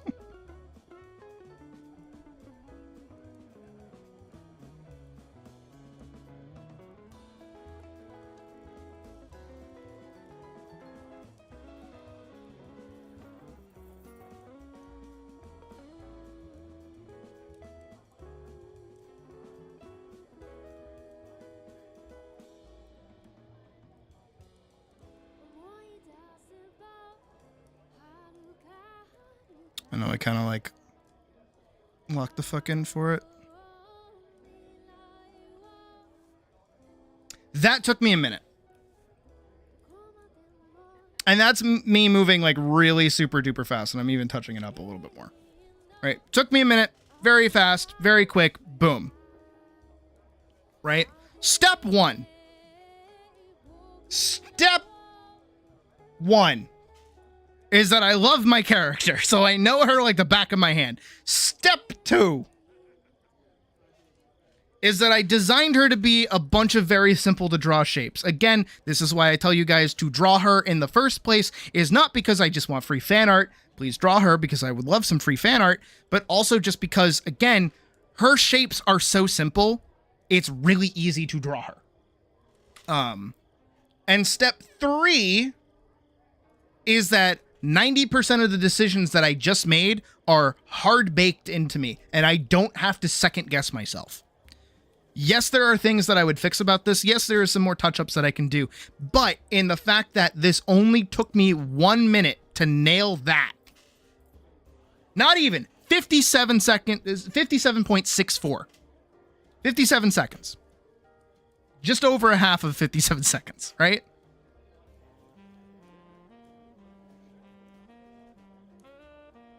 And again, that's a minute. And now I want you guys, when you do your minute-long drawings, which we're still going to do, don't worry, we're getting there. I want you guys to not necessarily compare yourself to me. Don't do that. But realize that all of the decisions and things that you're thinking about and stressing about, right? Those will become second nature with more practice. Eventually, you're not going to have to worry about, individually making sure that the rib cage and the pelvis are a specific distance from each other. Or even, figure out, or simplify here, right?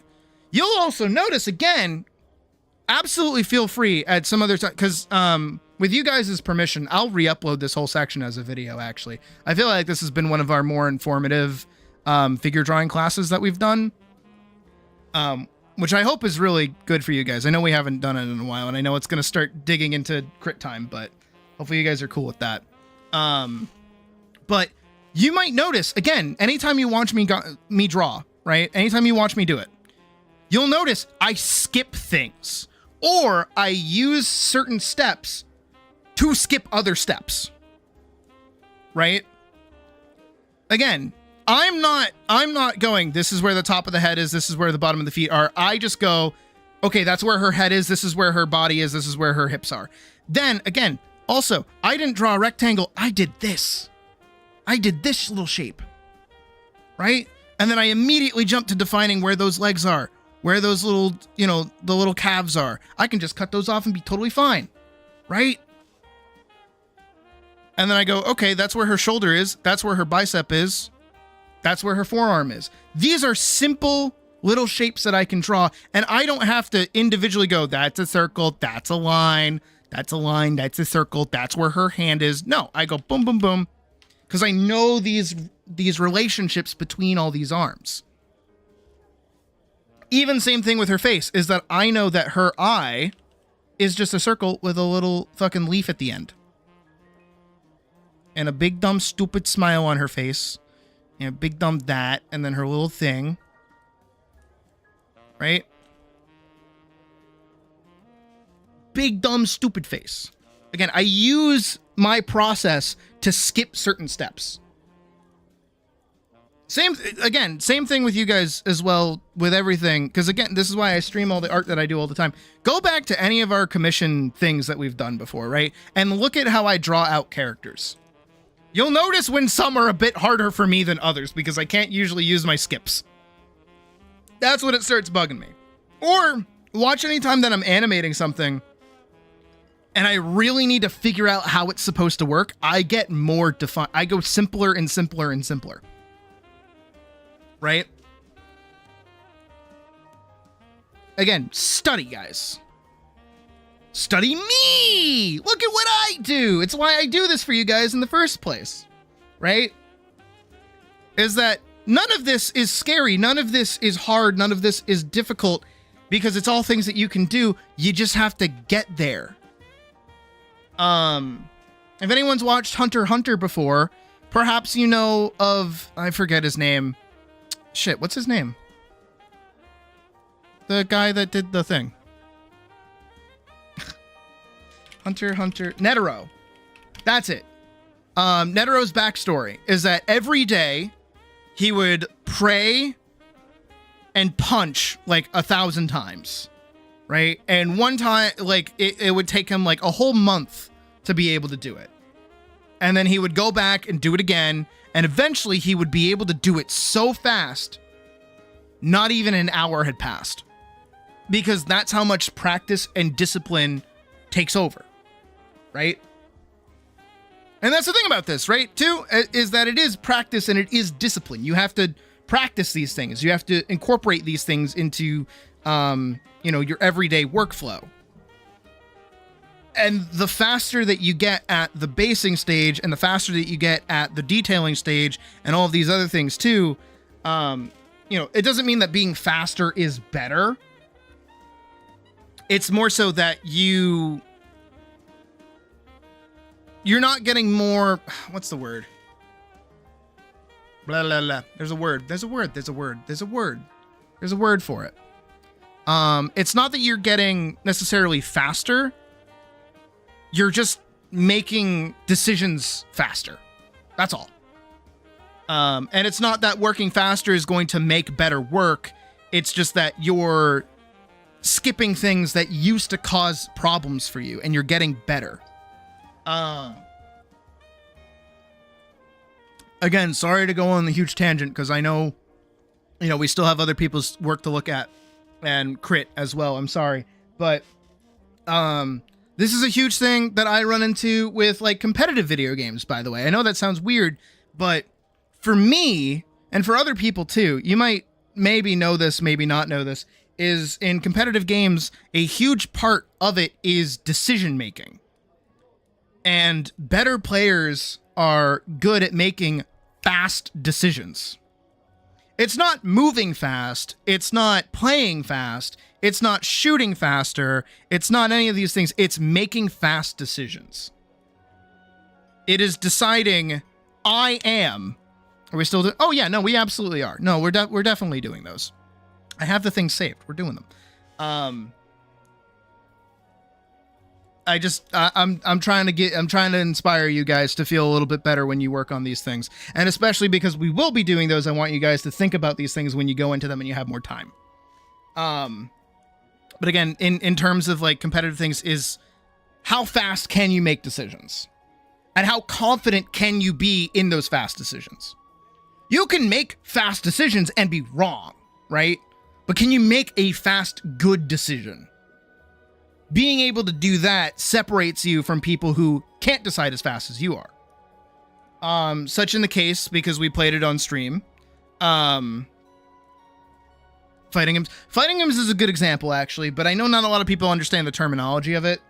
So I'm going to do my best to use, what is it? I'll do my best to use like Deadlock, because I played that on the channel for a little bit. In Deadlock, obviously, I want more money than the enemy team, because the more money I have, the better items I can buy, and then I can have an item advantage over the enemy, making it easier to kill them or push them out and gain objectives, right? So for me, it is good for me to make a fast decision with the knowledge that at 2 minutes, boxes start showing up, right? So I'm going to go break boxes. Now I have more money than them. Now I can get that item just a little bit faster than them. That was a good decision, and I made it fast. I didn't wait till 2 minutes, 30 seconds to jump on that. I made it at 2 minutes, and I got their boxes. Then, a little bit later, their jungle is going to spawn. If they don't make the fast decision to go farm that jungle, I can jump in there and steal it, which gives me more resources than them and also steals resources from them. Decision making. No different than art, even. But to actually jump off of what Vid said, is that art is just a series of problems. That's all it is. It's a math problem. Because you just need to lay out how you want certain things to appear, right? So the better you get at answering those problems, the better you get at art. But you can get faster at it. And you can skip certain problems too. Actually, to use it, I'm sorry again about the tangents. I'm really sorry. This is just what I do. Think of it like you have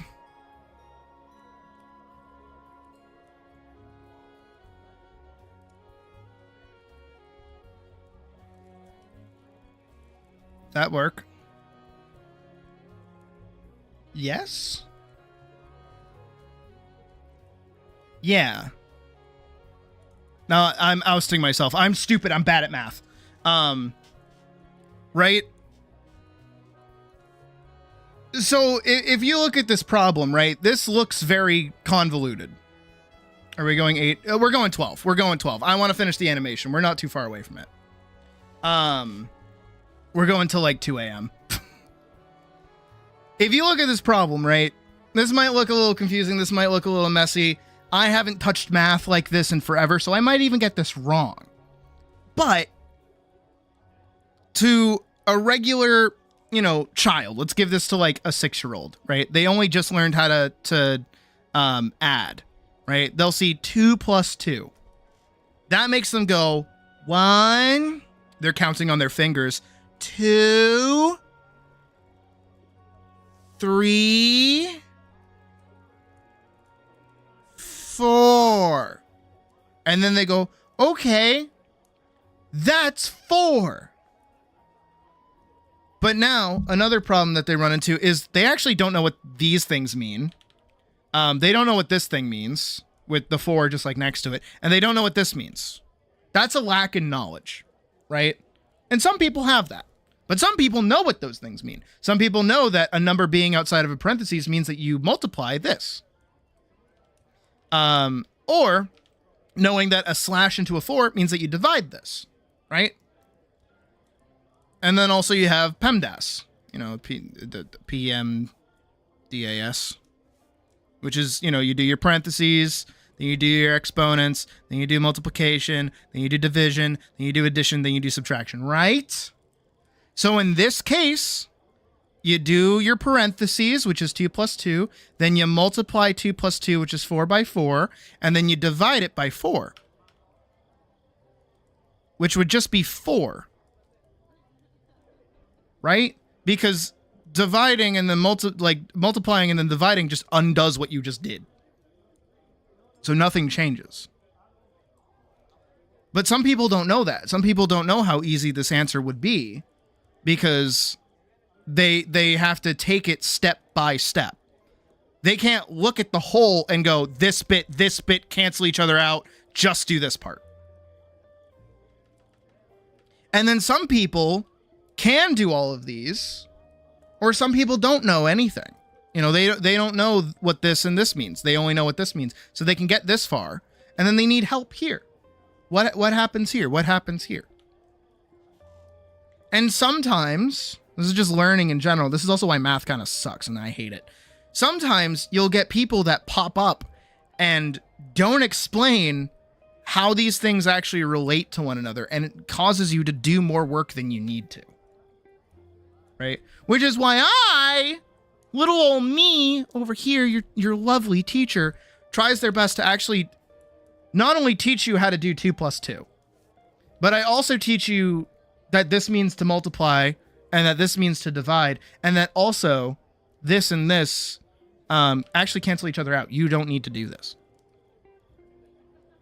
But now if you go into another problem, right, and it's 3 times 7, and then multiplied by 3 divided by 10, right?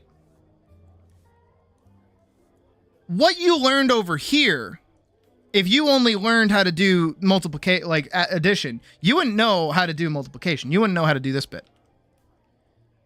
If you knew that this and this canceled each other out, but you didn't know that it's because you're multiplying by 4 and then dividing by 4, undoing what you're doing, you would think that these two cancel each other out, but they don't. Learning.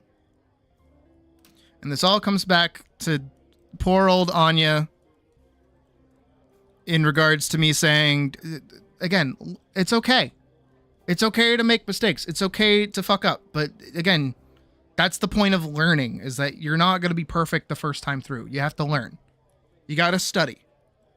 You got to practice. You got to try. You got to do things. You got to enjoy what you're doing. And not only just that, but on top of the enjoyment thing, you do have to be passionate about learning about it in the first place. If you just don't care, not saying that you do, I'm just saying in general for anybody, if you just don't care about learning about any of this, you're not going to absorb any of it. You're not going to remember any of it. You're not going to apply any of it. It's not going to sit with you. You have to care about what you're learning.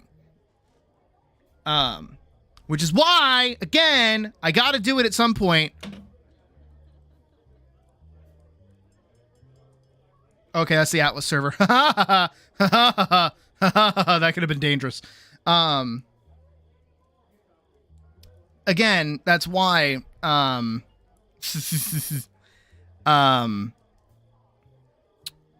was I saying?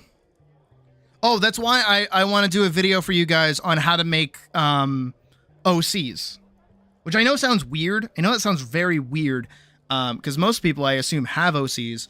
But this is why, Elise is my favorite character, because she's been with me through my entire artistic career. When I was animating and I was going through some shit, or I was trying something new that I just didn't care about, I was using her to give myself something to care about. If I wanted to try animating, yeah, some of those servers are not safe. Don't judge me. I'm sorry.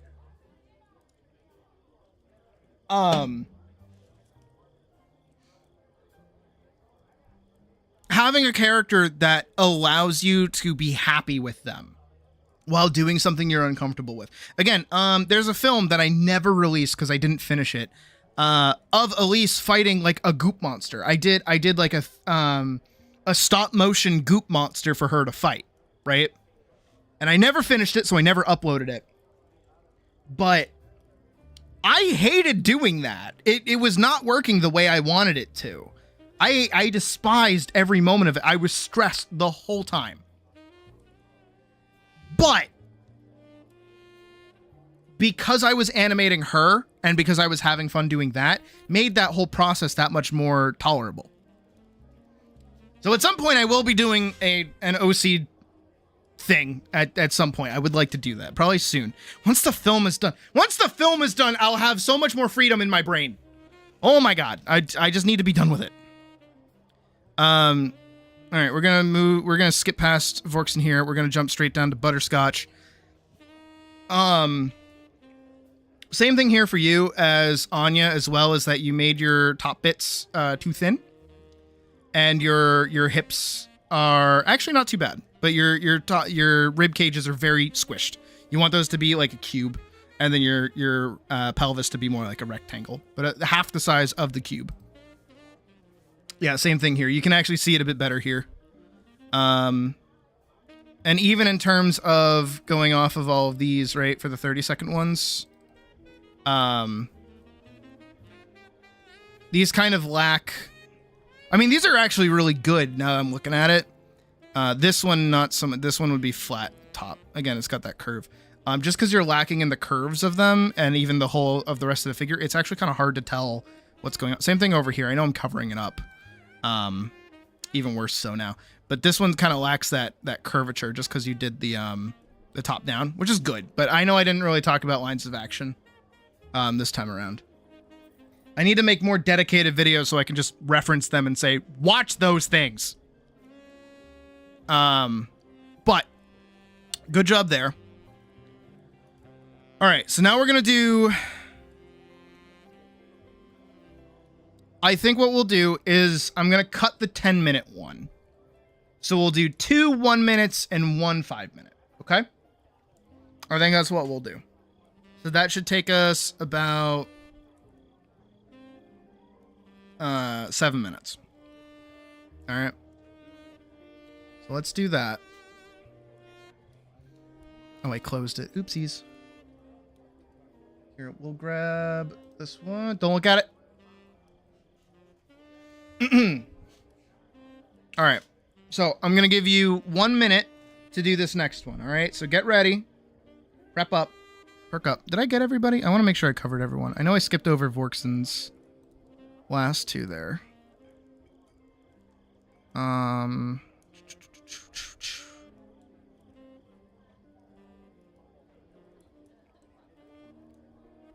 Yeah, skipped over Vorkson's Butter, Hull's 10-second Jasmine, Mouse, Anya, Killa. I went over Killa's, right? Yeah, I did. Okay. All right, just making sure I got everybody. Woo. Okay. I hope you're all ready. 1 minute, starting in 5, 4, 3, 2, 1. Go. Got 1 minute.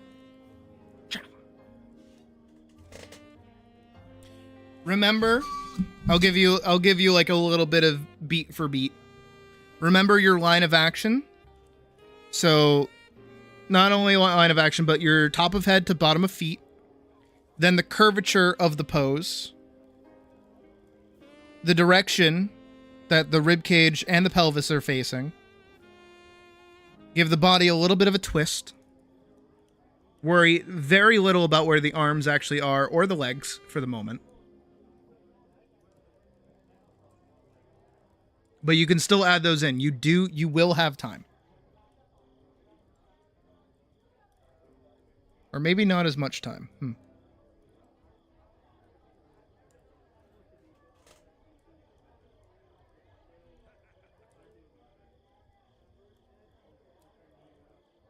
Because that's a minute.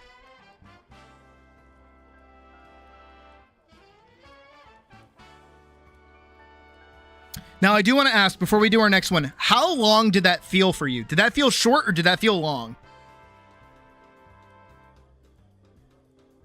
I am curious. Because that felt both shorter and longer for me for some reason. Time is weird.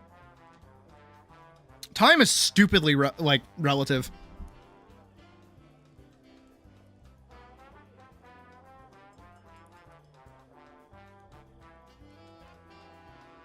Short, both. Okay. A little bit of both. Okay. I'm just curious because that felt weird. Short. Okay.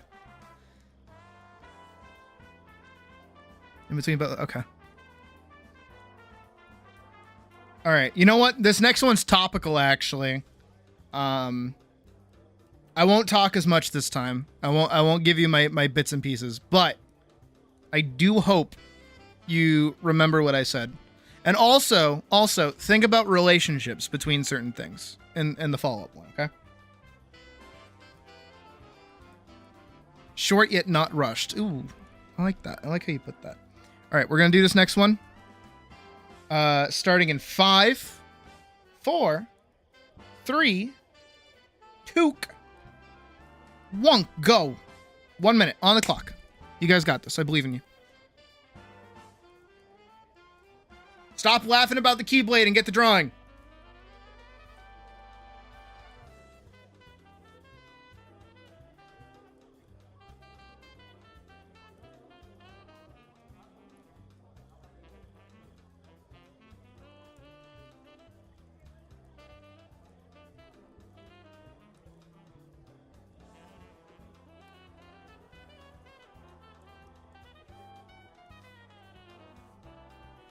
I got a Reddit post.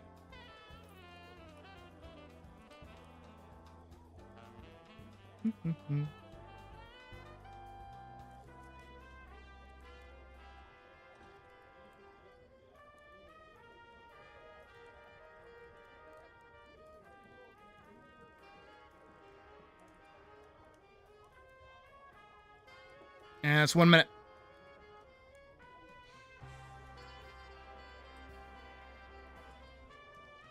Oh, this next one's like diabolically easy.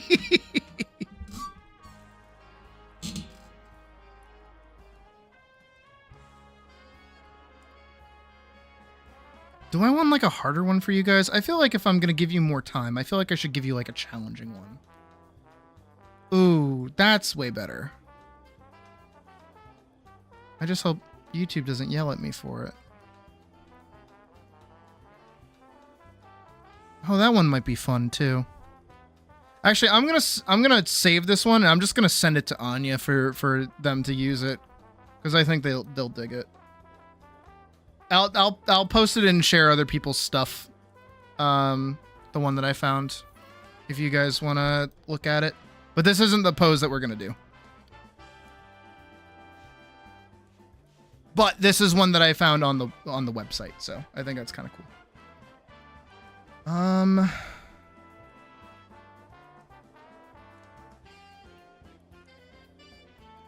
I feel like that's challenging enough that it warrants the 5 minutes. So I think we will do this one. All right.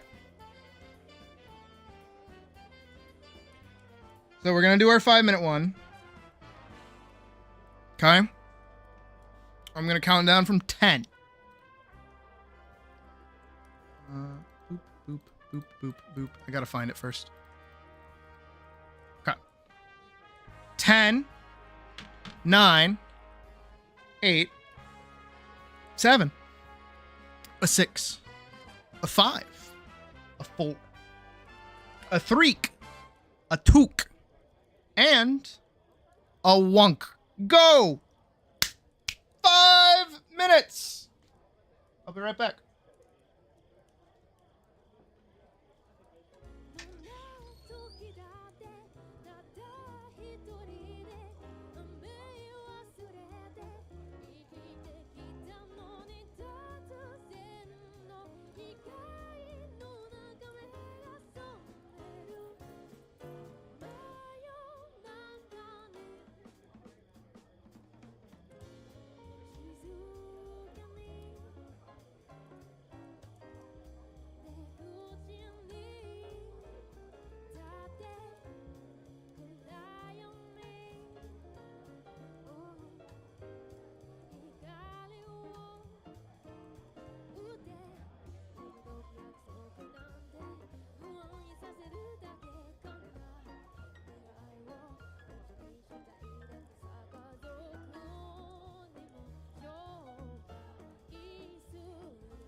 I did not mute. Okay. Wanted to make sure.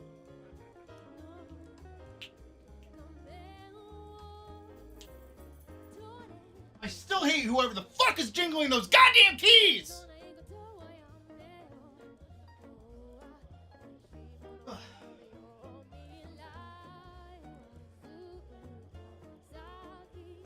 I wish I could get a new sword.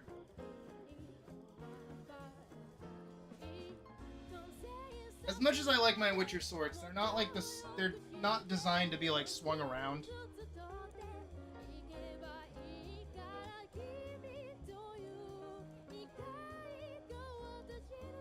And the only ones I have that are still like designed to be swung around is the fucking katana, which I don't want to swing around. I want my fucking small swords again.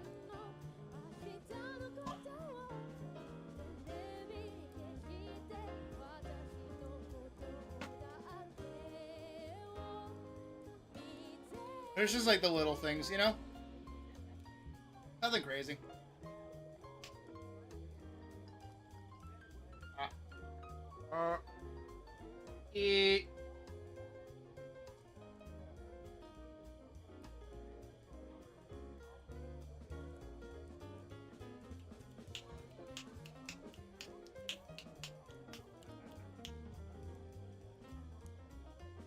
I don't really know how to make this part like entertaining without bugging you guys, because I know you're just drawing. So.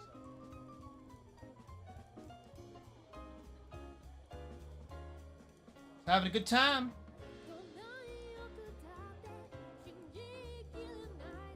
I do look forward to Crit though. I hope you guys know that. Rowan submitted like really cool shit. I'm excited to talk about Hull's work on Rochelle, which is Badger's character. And Pocket did a really good job on that that other post that she made. So I look forward to talking about them. I feel really bad that I missed out last Thursday. Like actually.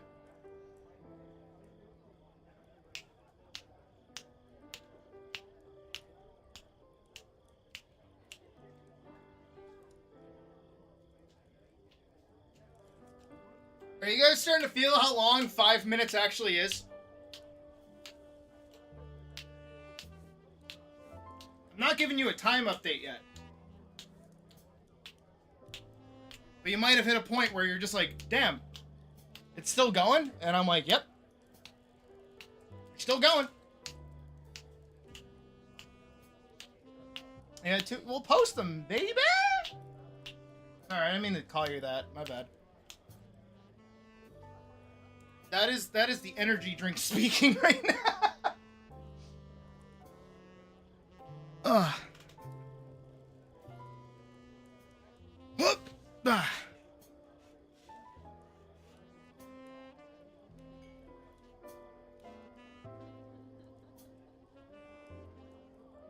And that's your 5 minutes. Now, before you post them, how long did that feel for you?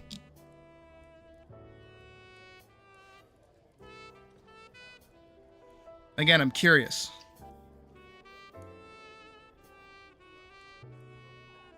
Because most of you guys said that a minute felt really like long and short.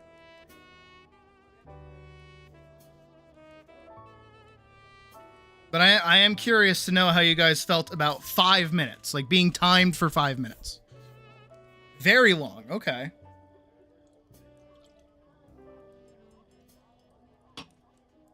Eternal on 5 minutes. Had time to touch up pretty long, okay. Did you find yourself, could have done a cha-cha slide in the middle of it. Did you find yourself, like rushing, like doing everything really, really fast in that first, like, maybe minute-ish, right? And then realizing you still had time and going, oh, I can keep playing with it. What the hell else am I going to draw? I'm pretty much done. There you go. Okay, yeah, Hull got it. Did you guys feel the same way with that? Where you just, again, you rushed through that, like, foundational step that, you know, it took you, you know, you're panicking because you only have 10 seconds or you only have 30 seconds. You're like, oh my God, I have to get it done. I have to get it done. I have to get it done. And you're still thinking that. You're still feeling that. And you just, pew! And then you're chill. Right? That's why you do it. That's why you do these. Is because it trains you to make those decisions faster. See? Exactly the same thing I was just talking about. So then, now that you can spend a faster time making a good foundation so that way you can better spend your time actually working out more detail. And you can pump out things way faster too. Which, you know, again, I don't equate quality to speed. Speed is not quality. But speed is quantity. And the more you do something, or the faster you can do something, the easier it is to drop it. That's the big thing here, right? Because again, I know for a lot of you maybe, this little doodle that I did of Elise, right? This one here. This took me like, I don't. Also, start uploading them. I'm gonna start talking. So listen in. But did you miss a couple? It was just the one. No, it was just the 5. It was the 1 5 minute and then the 2 1 minutes. Speed ain't quality. Oh no, it's not. But again, here's what I'm gonna try and say here, right? Is some people might look at this and it's obviously not my best work, but like still, some people would look at this and go, I want to be able to draw that fast. Or, you know, oh, I wish I could draw, quote unquote, that good so quickly. But here's the thing, right? Is that I took a minute to draw this. I can get rid of it with no issue. No problem at all. I'm hitting wrong buttons. I'm not attached to that drawing in the slightest because I can do it again. I can do any drawing that I've done again because I'm not attached to them. They're not like something I've poured hours upon hours upon hours into. They're very quick. But if there is something that I do want to pour hours upon hours upon hours into, I can start structurally very strong and spend more time in that space and in that process. Takes 20 minutes compared to 57 seconds. But that's the thing, is that you will get there. You just have to practice. That's all. Hurt your soul a little? No, it's true. And this is the thing. I talk about it with my old buddy Bradley back in the day, who came up to me and he was very proud. He's like, Sid, look, I drew a dragon. And it looked like shit, but he spent like a bajillion years doing like a gradient on the scales. And I'm like, it looks like garbage. Cause you know, I'm an asshole. And he's like, but I worked really hard on it. And like, I don't care if you worked really hard on it. It looks like shit. I think you put in effort in the wrong space. Again, asshole. I'm a bit nicer now. Just a bit. But that's what you have to train yourself to stop paying attention to. And not to segue into a conversation about AI, but I am going to because it's on my mind, as it always is. This is the problem that like AI oddly enough solves. Is that now, you know, there are people out there who see art and they only go, only if it can make a big booba anime girl who is super well shaded and looks very pretty and her tits bounce. That is good art. That's not, no, that doesn't matter. That doesn't care. And yeah, it can do that in 5 nanoseconds. Sure, whatever. At the cost of like a bajillion pieces of water or whatever. But for you guys, you should recognize that those pieces of art, yes, they can have good shading, good rendering, but at the core of them, they're empty. They're all the same. They all have the same-ish pose. Nothing really interesting about them in the first place. Right? Just because they can make that thing fast doesn't mean it's good.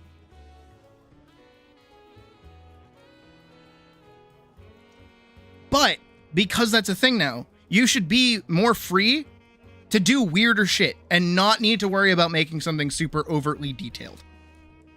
You can work on building up a better foundation.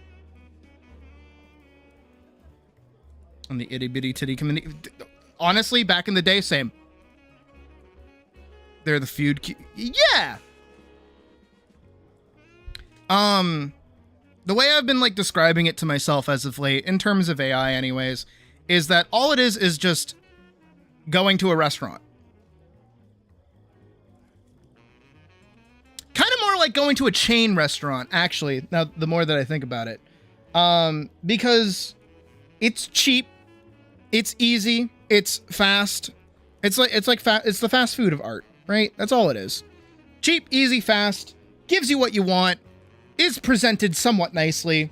And because of the way it's made and because of how it like easy it is to get and that they're everywhere, you don't really need to care about it. But here's the thing. Is just because we have fast food, does that mean you don't want to go to like a local chain store for groceries or food or something? Just because we have fast food restaurants, does that mean you want to stop like learning how to cook at home? Just because we have fast food, does that mean like going to a lavish, Michelin star restaurant doesn't have like importance or quality? No. It's just another option. And when something is fast and easy and like accessible, of course they're going to use it. But for most of you guys here, and I hope this is the case, again, ethics aside, because obviously the ethics of using AI is just downright deplorable. Home cook event restaurant more memorable. Exactly. Oh, I like that. This is a hobby that you do for fun. Yes, you can turn it into a career, but at the end of the day, this is just something that you should do to relax and unwind and enjoy yourself and make something that you want to see and have fun with. If you want to see big booba ladies, do big booba ladies. Who cares? If you want to draw spaceships, draw some fucking spaceships. Who cares? If you want to draw mechas, draw some fucking mechas. If you want to draw a evil knight guy fighting a busty bunny girl, go ahead. That's what I do. Right?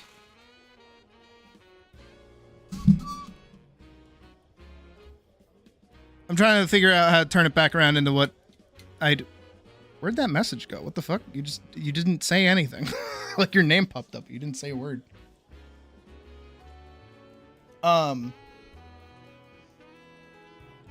This is a hobby. This is just something fun to do. It's no different than cooking at home. They ask for art crit. I mean, if you post them in art crit, I'll look at them, yeah. We're gonna gear shift into that in like a few minutes anyways. We're wrapping this up. But I know that I push, making fast decisions and being fast and creating and stuff like that. But it's not because I want you guys to be able to make things quickly for the sake of making more stuff or making stuff quickly that are good. It's because I want to train your brain to not stress out about the fundamentals so that you can get to the part of enjoying it better. Again, if you guys look at anything that I do, they're sketches though. Yeah, but they're study sketches, so it's fine. I'll look at those. It's not just a thing on a piece of... I did look at them earlier. It's not just like a thing on a piece of paper. So I'll basically do the same thing I did here. Send the spaced up to... Oh, okay. I was like, where'd your message go? But again, like I get it. It's scary, and the world that we live in makes it feel like you gotta go. You have to be fast. You have to move fast. You have to step fast, right? You guys don't have to do that. It's okay to take it slow. And I'm saying that mostly because I was pushing you guys being fast here, or moving really fast, but that's the foundation part of it, right? Again, imagine with me when it comes to animating, right? And I'm working on the animation. Imagine that all of these drawings and doodles took me more than a minute. Imagine these are the things that took me like 5 minutes. Doing one sketch. Not even line art. Just like being able to sketch out this guy's helmet took me 5 minutes. That's so much more time. That's so much more time. And that makes it harder for me to make something this long. I don't know if I'm making any sense with this, honestly. I don't even know where I'm going with it. Realistically, what I'm saying is don't worry about moving super fast, but learn to make fast decisions. You don't have to pump out content at a mad level, but you should be able to register things quickly. Those are two separate skills, is I guess what I'm trying to say. And some people don't see it that way. You don't see it as two separate skills. You see it as the same thing. You see registering and taking in information the same as producing a finished product immediately. Don't do that. Don't worry about that. Make things for fun. Make things stupid. Make dumb shit. Sit there and do a whole slew of really dumb doodles of a bunch of animals or something. I don't know. Fuck around. Drawing is fun. Drawing is meant to be fun. It's not meant to be stressful. It's not meant to be scary. It's not meant to be the end of your days. It's fun. And you should have fun with it. Whether that takes you 5 minutes or 2 hours. It doesn't matter. Have fun with it. But you should also have fun learning as well. Make dumb shit 3 steps ahead. I believe you on that, actually. Bang out these sketches and be able to make a thumbnail version of a piece. Exactly. And everything that we just went over today, everything that we just did, is the same shit you'll be doing if you go to art school. I'm not kidding. That's where I learned 90% of this. I'm not even kidding. I'm just regurgitating the same stuff that my teachers were telling me. So you're right now, oddly enough, getting a college education. You might not get a degree at the end of it, but you're getting like an arts, like what art school would be teaching you. Which again is part of what I do, why I do. Because I don't want you guys to go, I'm not going to say do what I did because I knew what I was walking into, but do what I saw a bunch of other kids do when they went to art school, was that they thought that if they went to art school, they were going to get better at art, because they were going to be taught how to get better at art. You don't do that. You can't be taught how to get better.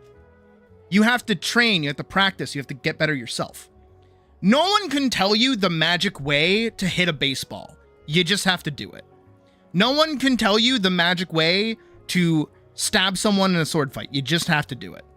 Nobody can tell you the magic way of how to draw something. You just have to do it. You have to see it with your own hands. You have to feel it with your own eyes. I fucked that up. But you have to put in the time, you have to put in the practice. It's just how it is. You know, again, I might make this look easy, but I've been at this shit for 16 years. You know, going on 17 at this point. I've been doing this for a long fucking time. And I've been taking it seriously since I was a kid. This wasn't just like a one and up thing of like, I enjoy drawing swords and knights. It was like, no, I'm going to take this seriously. I'm going to devote my whole life to this. I'm going to figure out how to do this real good. And again, I was lucky in the sense that I had people in my corner that were backing me up and helping me out.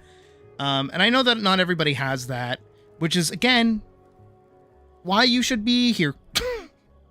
And why I'm happy that so many of you interact with this when I do these things as well. Put in the work, put in the hours, we take what's ours. But seriously, again, it makes me feel good that you guys get something out of this. And I hope when, you know, I'm about to look at your work, actually, because I hope you guys all submitted them. I want to see.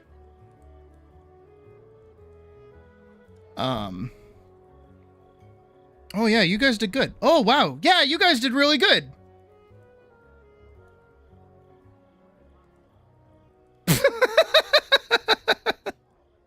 Oh, Jasmine, you silly goose. Oh, you guys did really good. Holy shit. No, I really like those. There shouldn't be any pressure to do art unless there's a monetary incentive that just... Exactly. I mean, hell, you know, I know the saying, like, you know, you do something you love, you never work a day in your life. No, that's work. It's work. It is. But, not happy with your 1 minutes? What the fuck? No, shut up. What are you talking about? Where are you?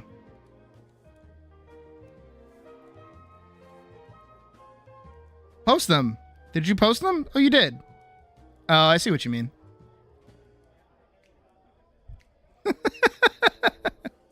No, but your 5 minute came out really good, actually. I like that you preemptively set up for the 10 minute. You know what? I'll give you guys a little side homework during what is it? I'll give you a little challenge side homework thing, by the way. Fuck that key. I know! I hate it too! I'm gonna give you guys... Oh, hey, Pravis. Yeah, you did. It'll be turned into a video though, so if you wanna follow along or even rewind stream, you're able. It's fine. But I'm definitely turning this into a video. Today's been very informative. I feel. I hope you guys feel the same way. But homework while I do crit after I talk about you guys' work, because I'm gonna blitz through that pretty quickly. That the picture that I posted in share other people's stuff, take that image and do a self-timed 10-minute drawing. And don't look at the timer. Just set like a timer for 10 minutes and hide it. Don't look at it. Don't pay attention to it. Right? Don't stress yourself out with that. Just draw for that 10 minutes. If you thought 5 minutes felt long, that 10 minutes is going to feel really long too. But still remember to blitz through that opening section of it. Really nail down the form and everything, okay? But do that while I'm doing crit. Just as something to give your mind something to do, okay? But, no, again, have fun with art. Art is meant to be fun. It's a pastime. It's something to do. No different than reading. Reading is meant to be fun. You're meant to enjoy a book. You know, you're meant to get something out of it. Same thing with watching a movie. Same thing with playing a video game. These things are meant to be fun. And, you know, time flies when you're having fun. Because time is fucking relative and it's a piece of shit and we hate time. But, don't stress out about it. And even here, right? If I'm critiquing you guys or I'm saying you're doing something wrong, don't feel bad about it.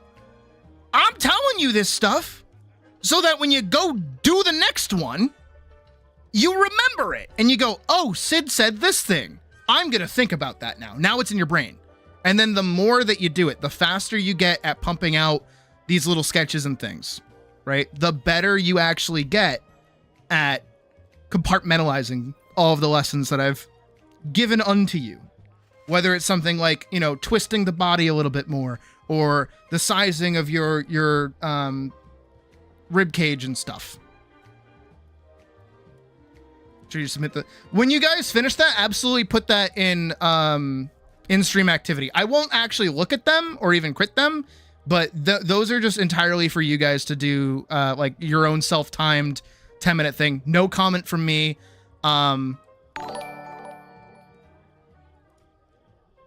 the fuck?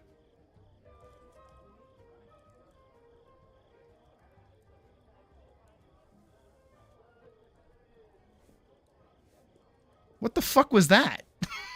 I've never seen that before. And the music cut out too. I'm scared. What'd you do? Did you put a curse on me? You fucking asshole. I give you a mermaid person to draw, you fucking freak, and you curse me with a W? What is that?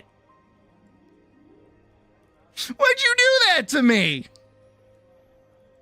It didn't even show up on the alerts. What was that? I don't know what jewels are. What the fuck?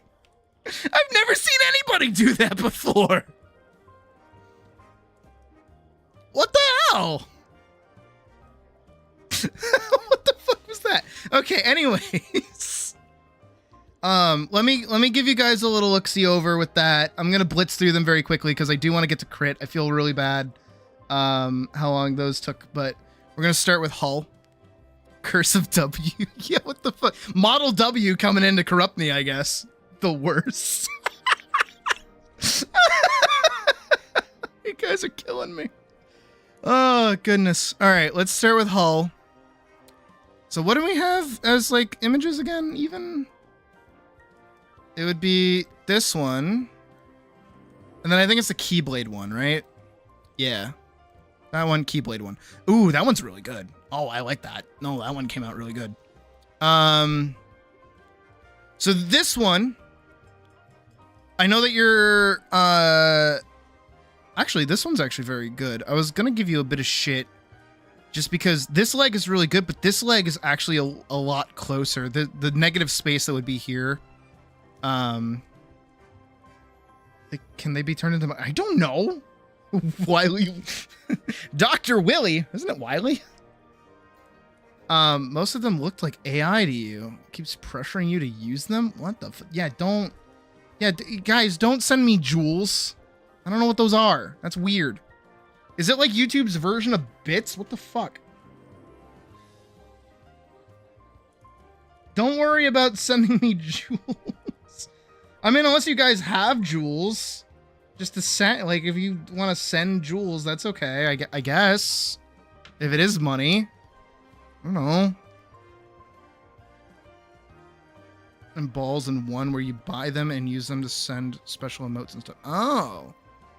Wait, does that mean I could, like, make special emotes? Is that, like, a new thing?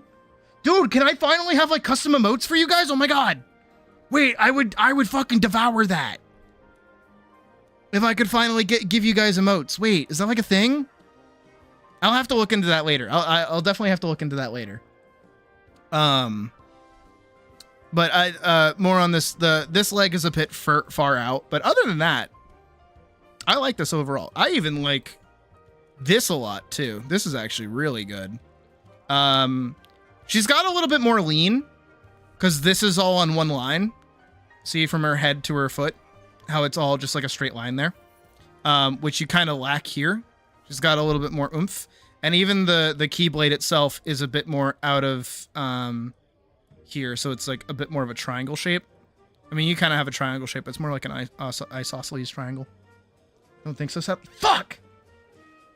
Damn, that sucks. But that's okay. Again, I'm just blitzing through these. This, I am going to give you shit. I am going to give you shit at some point. This was the other one I was going to do, but that one felt weak. Where is it? Where is it? Where is it? There it is. This one's actually really good, besides your face. Face is a little jank. And the chest. I have comments, but I'm going to save them for when I talk about Rochelle, because I'm going to point something out. But your placement of your legs is actually very good. Even though this kind of wraps around a little bit more under here. And there is actually visible space. You can kind of see her crotch there and also the connective tissue of her leg. Well, not the connective tissue, but also her, like, her thigh through there. And you use a lot of cylinders. It's something I'm noticing a lot in your work is that you use a lot of cylinders. Very interesting method. This is Rowan's. Rowan coming in here showing y'all how it's fucking done.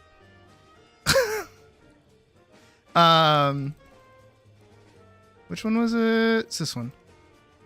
This one's very nice. Again, you've got that. You've even got the dipping of the feet because they're actually like mid jump here. Gives you starting amount, and you'd have to buy more gems. Oh, yeah. Give me all your gems. Now I'm a nasty little kobold. Give me all your gems. Though I am noticing that the head is a bit further back and like a little bit more cocked over here. But no, this is actually really good here because this is a very not crazy spacing between the legs. And it's very like whoosh, which I like. It feels like you slapped it on, which is very quick. And most of the detailing is around the legs too. This one is a little more jank because there's a lot more bend that you have going on in the back here. Tried to not control Z as much. You were kind of doing that before. Oh, that's fine. Are you sure you want us to use your gems?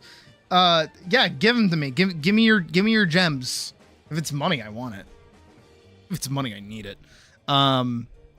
Same thing here with the head and even the line. Kind of would have liked to see what you would have done with the sword. And you made the feet really big. But this one felt a lot faster, and you felt more focused on the structure of the body, which isn't actually that bad either. Like it's just this dip that's like kind of throwing me off a little bit. Your 5 minute though is all the way back at the front. It's actually very good. Somebody likes drawing their feet. But you're kind of missing this like curve or this diagonal line here, right? You kind of straightened it a little bit, which actually goes back to what I was talking about earlier about how like we'd straighten things out in our brains. Because you kind of like corrected her a little bit. You didn't keep that diagonal line that she's got going on. You didn't like dip it as much as you could have done. But other than that, this is fine. Though the butt would be like a little bit lower, but not at the same time, just based off of your body construction. No, that came out good. Anya with the 5 minute as well. Again, very, very small rib cage. And you also focused a lot more on drawing your lines and your shoulders and your body and all these other things. But you did actually kind of sort of keep the diagonalness that I would just mentioned in Rowan's work was missing. Because this does actually look very kind of ish 1-to-1-ish, which is kind of cool. I just wish you didn't do the chicken scratch and you were a bit more confident in your line placement. You tried making it bigger. If anything, you made it smaller. Your rib cage is super tiny, and even like you lack any amount of the like natural curvature that happens with like the body into the hips. I know it's very subtle, but this just looks like a tube. But again, you have a good eye for matching pose angles. We just got to get you better at structuring your anatomy. That's all. So that's not too bad. Mouse. You did it too. You kind of straightened it out. It looks more like she's sitting on a chair than she is sitting on the ground. Right? But other than that, just because you straightened it out. Look how much deeper this diagonal is than the diagonal that you drew. So you did keep a diagonal and you stayed on it, which is good, but you didn't correct it. Right? You didn't dip it as much as you could have done. Same thing with the legs, is that these would be a bit more raised up. And she is a bit lankier of a model as well. So her torso is a bit larger. Your chest isn't half bad. Your head sizing is a bit weird, but that's fine. We can work on heads another time. And even, I do appreciate that you're giving the arms like a little bit of musculature, like the fat pack that happens at the base of the arm. Or the base of the elbow. Get a read on the pelvis for some reason. That's fine. It's curved. That's why. It's how she's sitting. So it's a lot flatter, actually. Here, I'll show you really quick. If I take it over here. And I doodle. I hit pen, right? Yeah, I did. Okay. So it's way more of a deep diagonal, kind of like this. Head's here, hips are here. Her hips are more so doing like a this. This is the underside of it, right? And then her torso is here. Kind of more like a this. And this arm is back here, doing that. Arm is going up and over here. And then this leg is being raised and on that line, and then this one down here, that. This one's a bit more out like this. If anything, actually, her torso is a lot longer than I'm making it. Her head would be more like... I'm gonna keep it on that.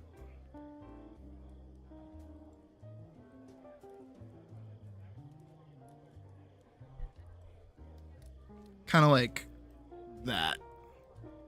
See what I mean?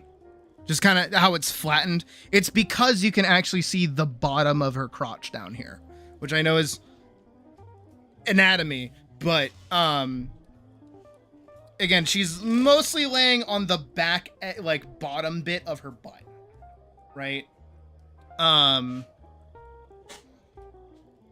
Because if you're sitting, right, and you sit straight, again, I teach through mechanics and you doing things with your body. If you sit as straight as possible, right, in your chair, if you're sitting in like a computer chair or something, right, your butt and your thighs are flat.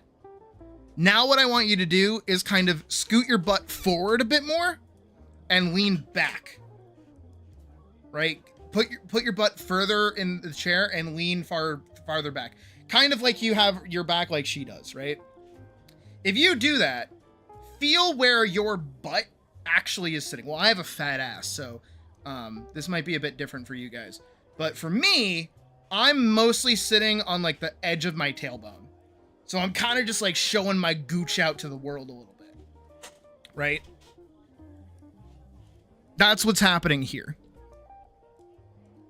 And that's that can be conveyed here by laying it flat. It would technically be balancing if you take it like a Lego cube.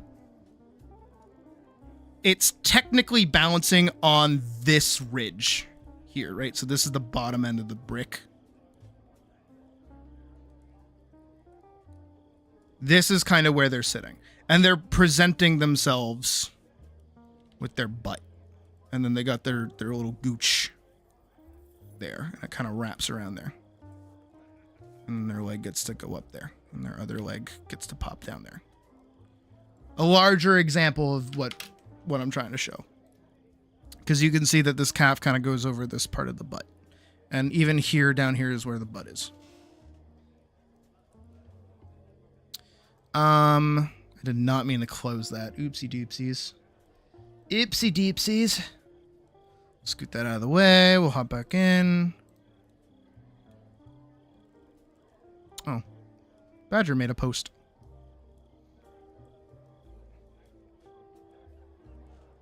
Yeah, there you go. This one is... I don't mean to click on your profile. Celadon. So I'm going to how to pronounce your name.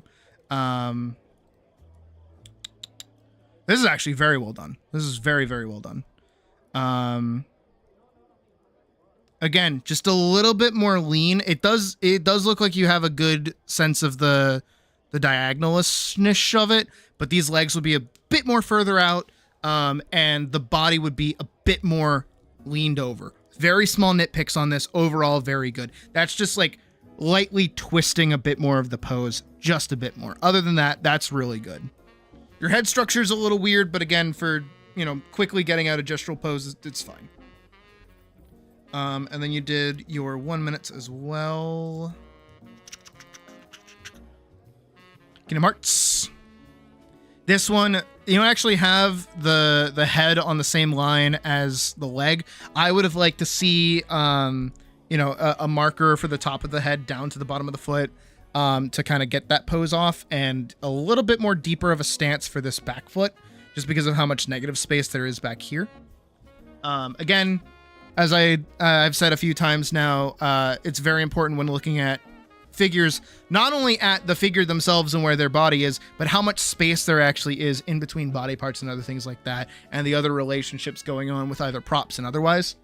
I'll do at some point another one of these where I'll do one that has specifically props in them, and I'll actually point out how the props will help you plant things down way easier.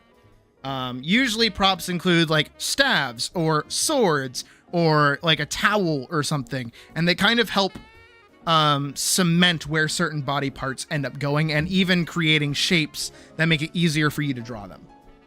It's really cool. But yeah, other than that, this is fine. This one's a little bit more wispy, but I can see the essence of it. I'd like to see a bit more definition of your hips here and also your rib cage, just because you're kind of missing the like twist of it, because the body is kind of bowing again along with the leg here. It's kind of got this shape. It's kind of like, I keep saying bow shape, but it is like a bow and arrow kind of shape. That's kind of missing from this, even though you're kind of missing a lot of it, but that's okay. Very good overall. Jasmine, who says they tried, it's okay. I see what you did with top of the head, bottom of the feet. But again, you're not really working relative with this. You're not giving yourself enough space with this. You absolutely need to give yourself way more space than how much you're trying to condense down here. I also feel like you should... I don't want to do it, but I feel like I should do it. I feel like I got to teach you guys how to hold a pencil. Which I know sounds like really mean. Like, I got to teach you guys how to hold a pencil. But it's true, because I... like, seeing your lines like this, I wonder how much control you actually have over your pencil while working on this. Because you're overshooting a lot of lines. It doesn't feel like you're... And you're even doing these like little check marks. I'm noticing consistent little check marks, right? So it's like you're not really like able to pick up your pencil when you want to. So I wonder if showing you a different way to like hold a pencil might be better for you guys. I don't know how you hold your pencils actually. But it does make a difference, oddly enough. Trust me, as somebody that got the shit kicked out of them because I hated holding my pencil properly. I don't do it when I draw now, but you may have seen it in like TVs and movie and stuff, is like if you are working on an easel, right? You hold your pencil like this.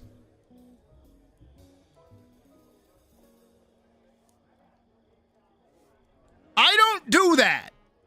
Don't think I'm telling you to do this either. I'm not telling you to do this. But that's how I was supposed to when I was in school. And I fucking hated it. I will... you don't have to show me how you hold a pencil, but I'm going to do my best to actually show you how I do. Because how I do it... And move your arm. It fucking sucks! But I do draw still with my shoulder and my arm. I'm doing this every Wednesday. Time? Really? I mean, we're even going overtime right now to do crit for you guys, but I don't see why I couldn't. It's mostly just a time thing.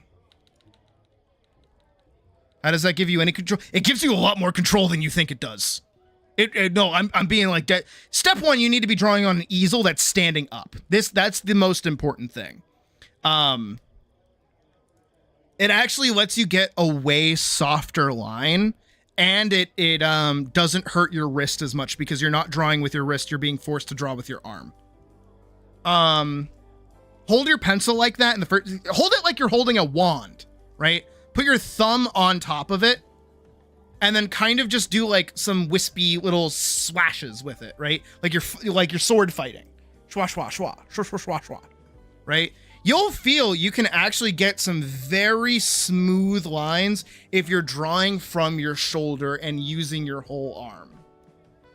That's not bad. Also, welcome back, Ominous. Do hold tripod model. Actually, I totally forgot. Yeah, that's actually how I draw. That's actually how I hold my pencil. The way I do it is, as Vorkson just said, not Badger, sorry, is tripod, where my thumb sits on one side, my other finger sits here. It sits over my hand like that. And then my other finger sits directly underneath it.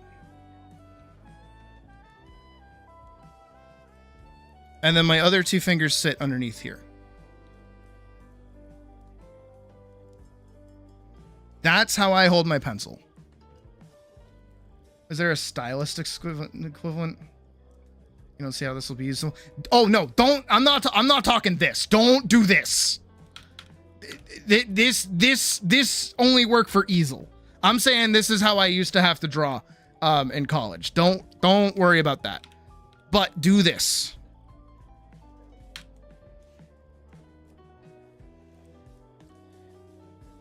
And there's more. I'm not done. I'm not done.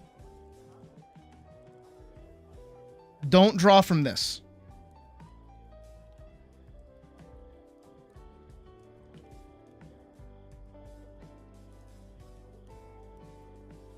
Draw from this.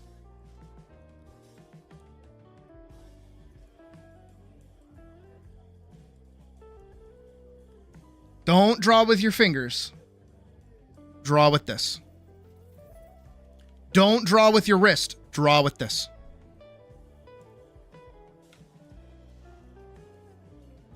Because, presumably, if you follow along, right?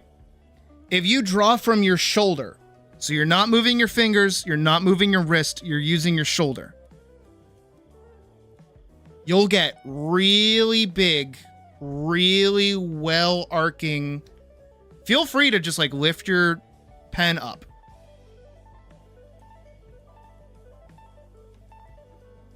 Right? If I do this. That's why you guys have seen me do it whenever I do the animation, right?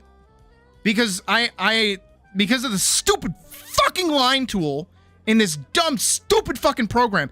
Anytime I have to draw a big line, you'll see me make these big motions to get these straight lines, right? That's not me dragging my hand that's not me dragging my fingers very slowly. That's not me moving my wrist. That's me moving my arm. My whole arm is dedicated to moving this line. Draw with your shoulder. Don't draw with your wrist. It's better for you.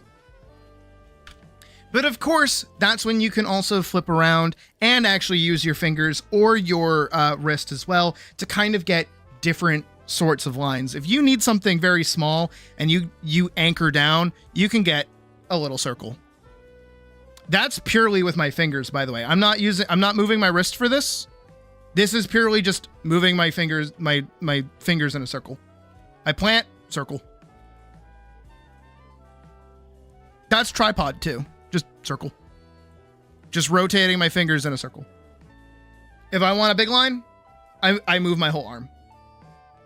Shwoo, shwoo, shwoo, shwoo. Big emotions. The problem with that, though, is that it takes a lot of fucking energy.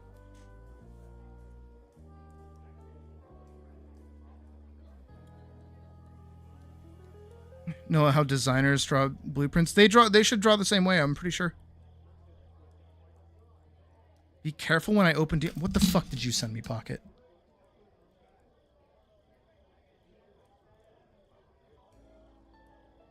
Please don't tell me it's like... Oh, Jesus Christ.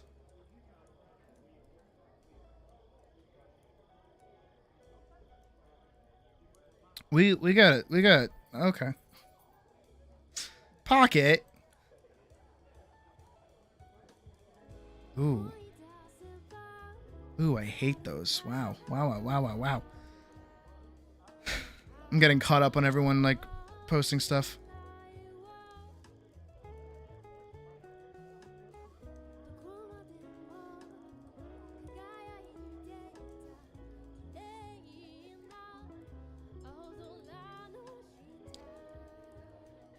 Okay, yeah. How Mouse is doing it is pretty much the same. I mean, kind of. Hold on, let me look at my. No, yeah, you and I do it pretty much the same way. Yeah. No, Mouse has it. Free hand picks, brilliant. Oh, yeah. Oh yeah. No, that's just straight cooch. That's just straight cooch in my DMs. To be fair, I have also shared straight cooch with Pocket before, so it's only fair. Moving with your shoulder with the pen, then mouse. Small training exercise. But more to the point, big lines, you use your arm. Smaller lines, you use your fingers. Don't use your wrist. Your wrist is very, very delicate. Try not to draw with your wrist. That's actually why you may know that some artists actually wear wrist restraints, purely so that they don't accidentally move their wrist. It's not because they've hurt themselves. I mean, some have hurt themselves, but it's so that they don't accidentally do it. Your defense, that was 10 minutes. Equivalent exchange or something. Yeah.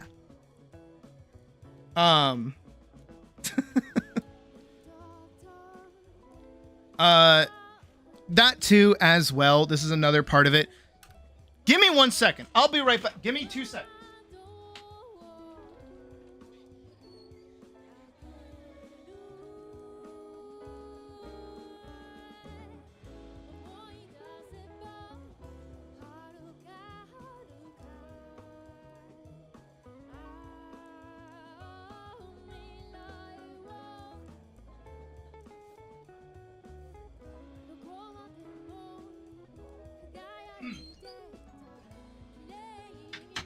Okay, so fun fact for some people. You may or may not know this about me. I can play guitar. My mouth is now going to be speaking to you. So, here's the thing, right? Is that I can play, give me a second. Here we go. I gotta move that down. I'm gonna pause our music for a sec, because I'm gonna do examples for you, right? Check this shit out. I hope it's tuned.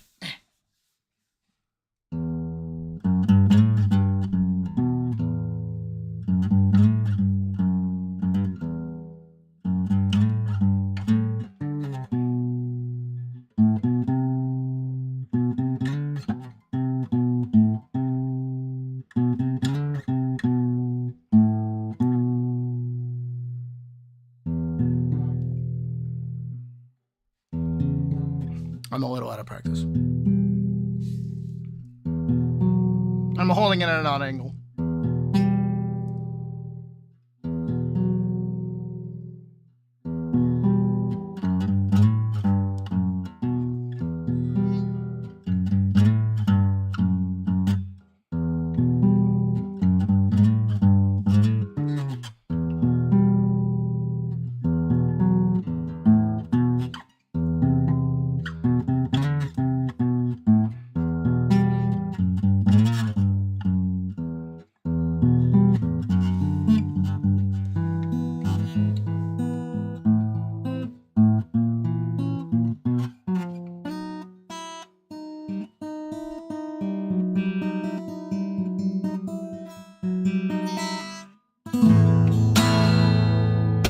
Okay, see, I did all that, right? I don't know how good that sounded. It probably didn't sound very good, right? But I can also do...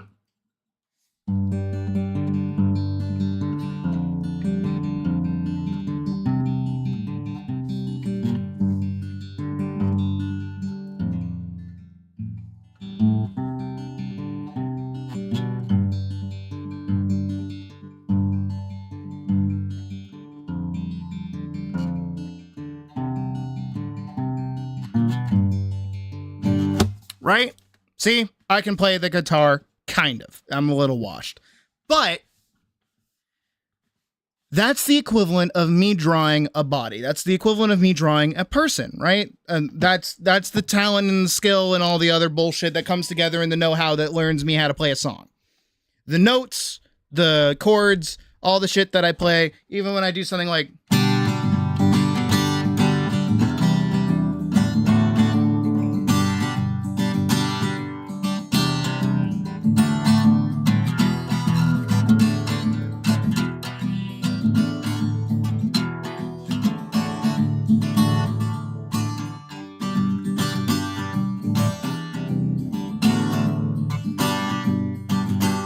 Right, all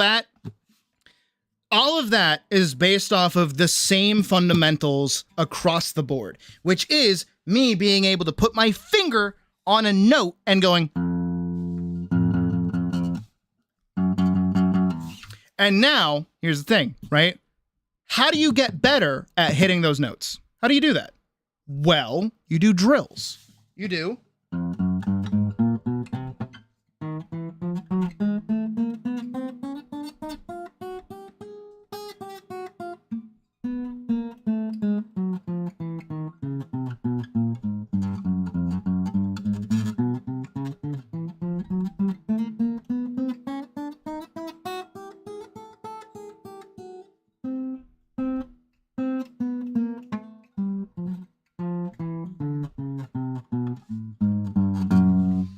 It does not matter. Scales, Doctress gets it. It does not matter how good I get at understanding I go from G to C to E to D.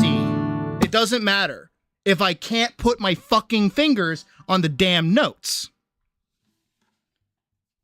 You're getting self-conscious. Pocket, it's okay. I don't care. It's fine. I mean, to be fair, I did also delete the things that I sent to you. So, I mean, it makes sense.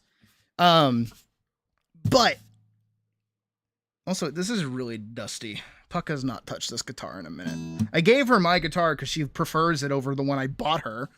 Fucking weirdo. It's like when you buy a cat like a bed and they enjoy the pizza box instead. You have to still do scales. And it's no different in art. And your scales in art are being able to do lines. Because it doesn't matter when you're drawing. You're always doing lines. You will always be working in lines. Circles, circles, circles, circles. Being able to do circles, being able to do lines. You have to do your scales.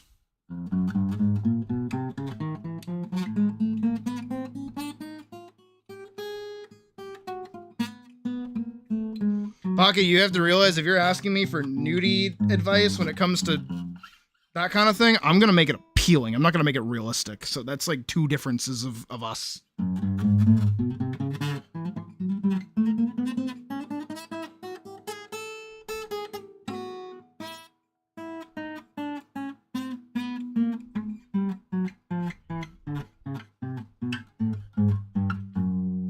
that's how I know I'm washed, because I used to be able to do that way faster. But again, being able to do my scales lets me do shit like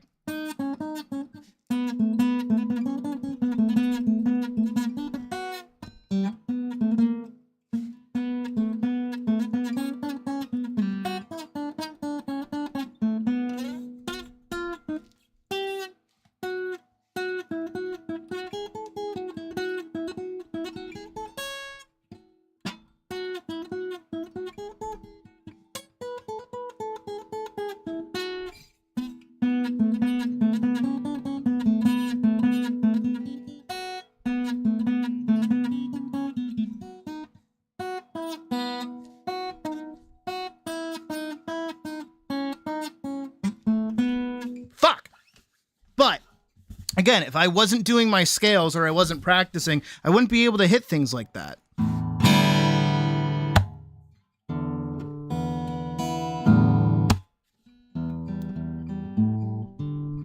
You're staring at the clock. Why are you staring at the clock? What?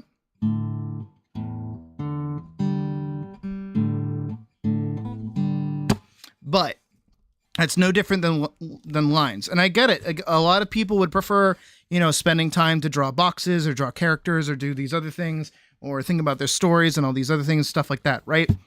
You still have to take the time to learn how to draw a line. You still got to do little practices to draw better lines. And you should take the time to do that. I still do that. I do... Shit, I just threw my pencil away. I do this little warm-up pretty much every time before I start drawing something occasionally. You don't usually see me do it, but I draw a triangle, a circle, and a square. Right? That's all I do. Because that's every shape and every kind of line that you'll need to make if you're going to draw. That's everything. And if you can draw those three shapes and make them as clean as possible, you're fine. You're good. But you gotta do your scales. You just gotta. So do your scales, learn how to draw lines good. Let me put my guitar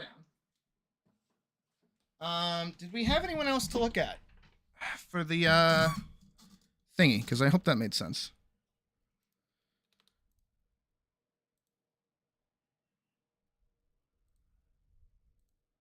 What's Badger saying? Oh.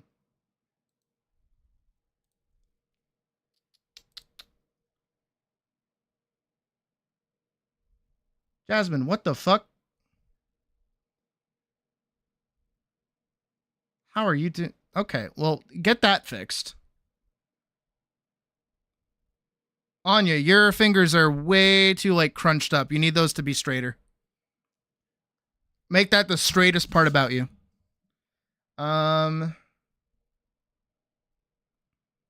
Free hand picks. Okay. Here, we'll finish looking at everybody. Oh. Really eager for crit, which is why I said sorry. You're foaming at the mouth. It's okay. It's okay. I'm sorry. I'm sorry how long I'm taking. Again, but I hope you guys are getting like good edumacation.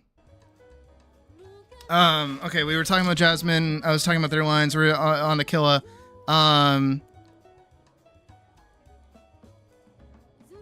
Same diff here. Lean them more. You got the diagonal right. Just need to make it more diagonal. With the 5 minutes that you had, I would have liked to see a bit more definition of the limbs and things. I'll teach you that at another time, though. But this overall is actually well portioned. And you even kind of got the same thing where it's like they're sitting on the ridge. So that's really good. This one, actually, you got the relationship between the head and the foot, which is good.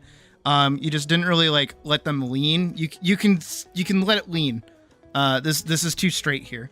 And then this one, not half bad. I would like to see this leg be a bit more like swoop boop, like reversed of how you did it here, just because you have this line here to the knee and then it dips into the calf. But that's fine.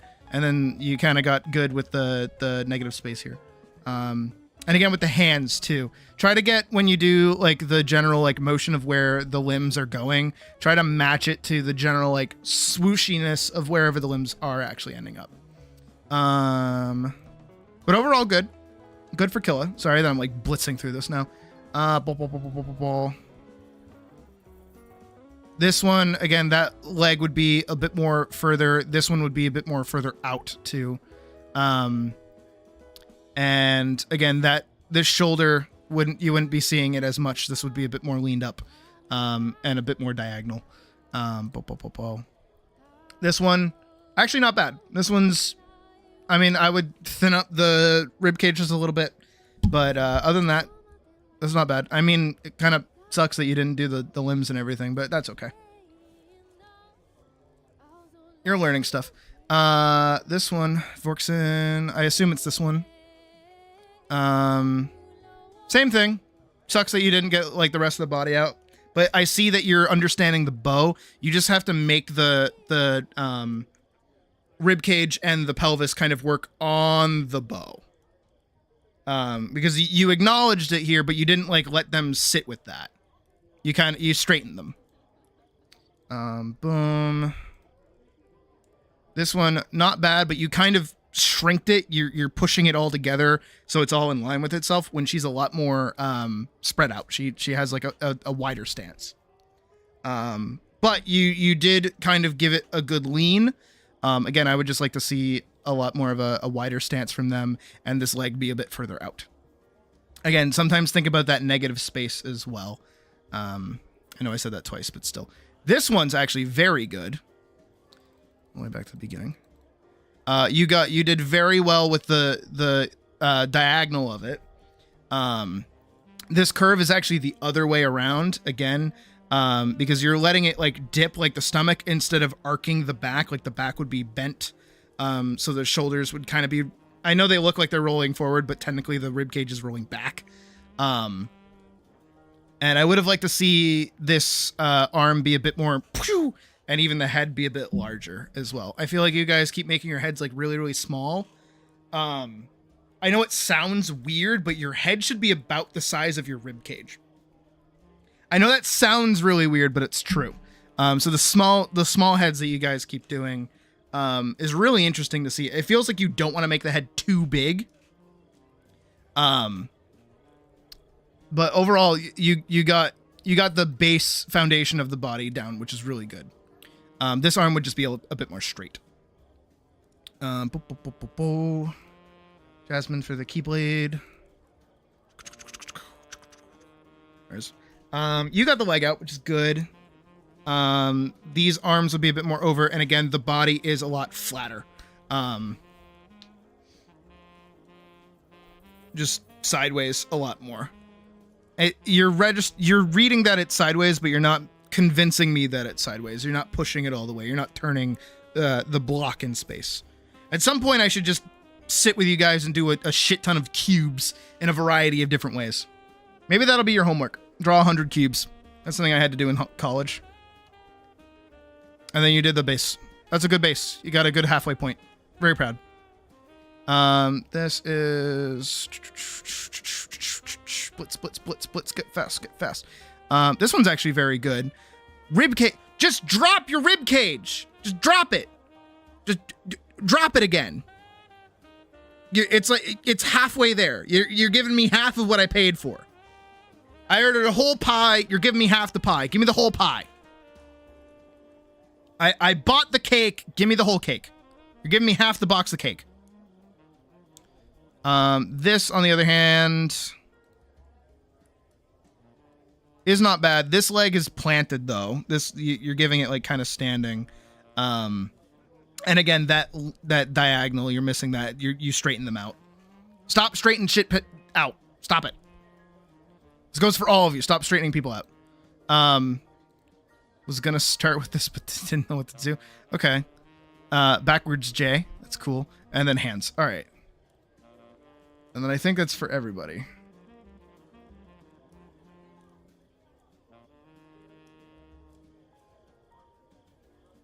Everybody over here fucking holding their pencils weird. Okay. But, all right. That wraps up our very rambly session of figure drawing. I'm glad we got to do that, though. It was very fun. 3.5 hours. Oh my god, I'm so sorry. It's gonna be a long ass video. I'm so sorry. But I hope you guys learned some stuff. And again, feel free to use the model that I posted and share other people's stuff. And do another self-guided 10-minute long drawing session. Either use your phone or use like an app or use your computer to set up a 10-minute timer, and then leave it and forget about it. Don't think about it. Okay. Don't actively stress about the amount of time you have. Just try to get it done in 10 minutes. It's a lot longer than you think it is. And with that wraps up that section. So thank you everyone for hanging out for that. Now we're going to do our critique moment. So we're going to do critique in just a second, because what I'm going to do is I'm going to do this bit now, which is me saying thanks for watching the video that I totally made out of this whole segment. If you want to watch more, I live stream every day for 8 hours, and I do animation and video games. And I'm more than happy at any time to help anybody figure out art, or even to go other things if you join our Discord and let me know and blah blah blah. Thanks for watching the VOD. And then I end it. Okay, and now we can do crit. All right. Do I need to do the crit pre-thing?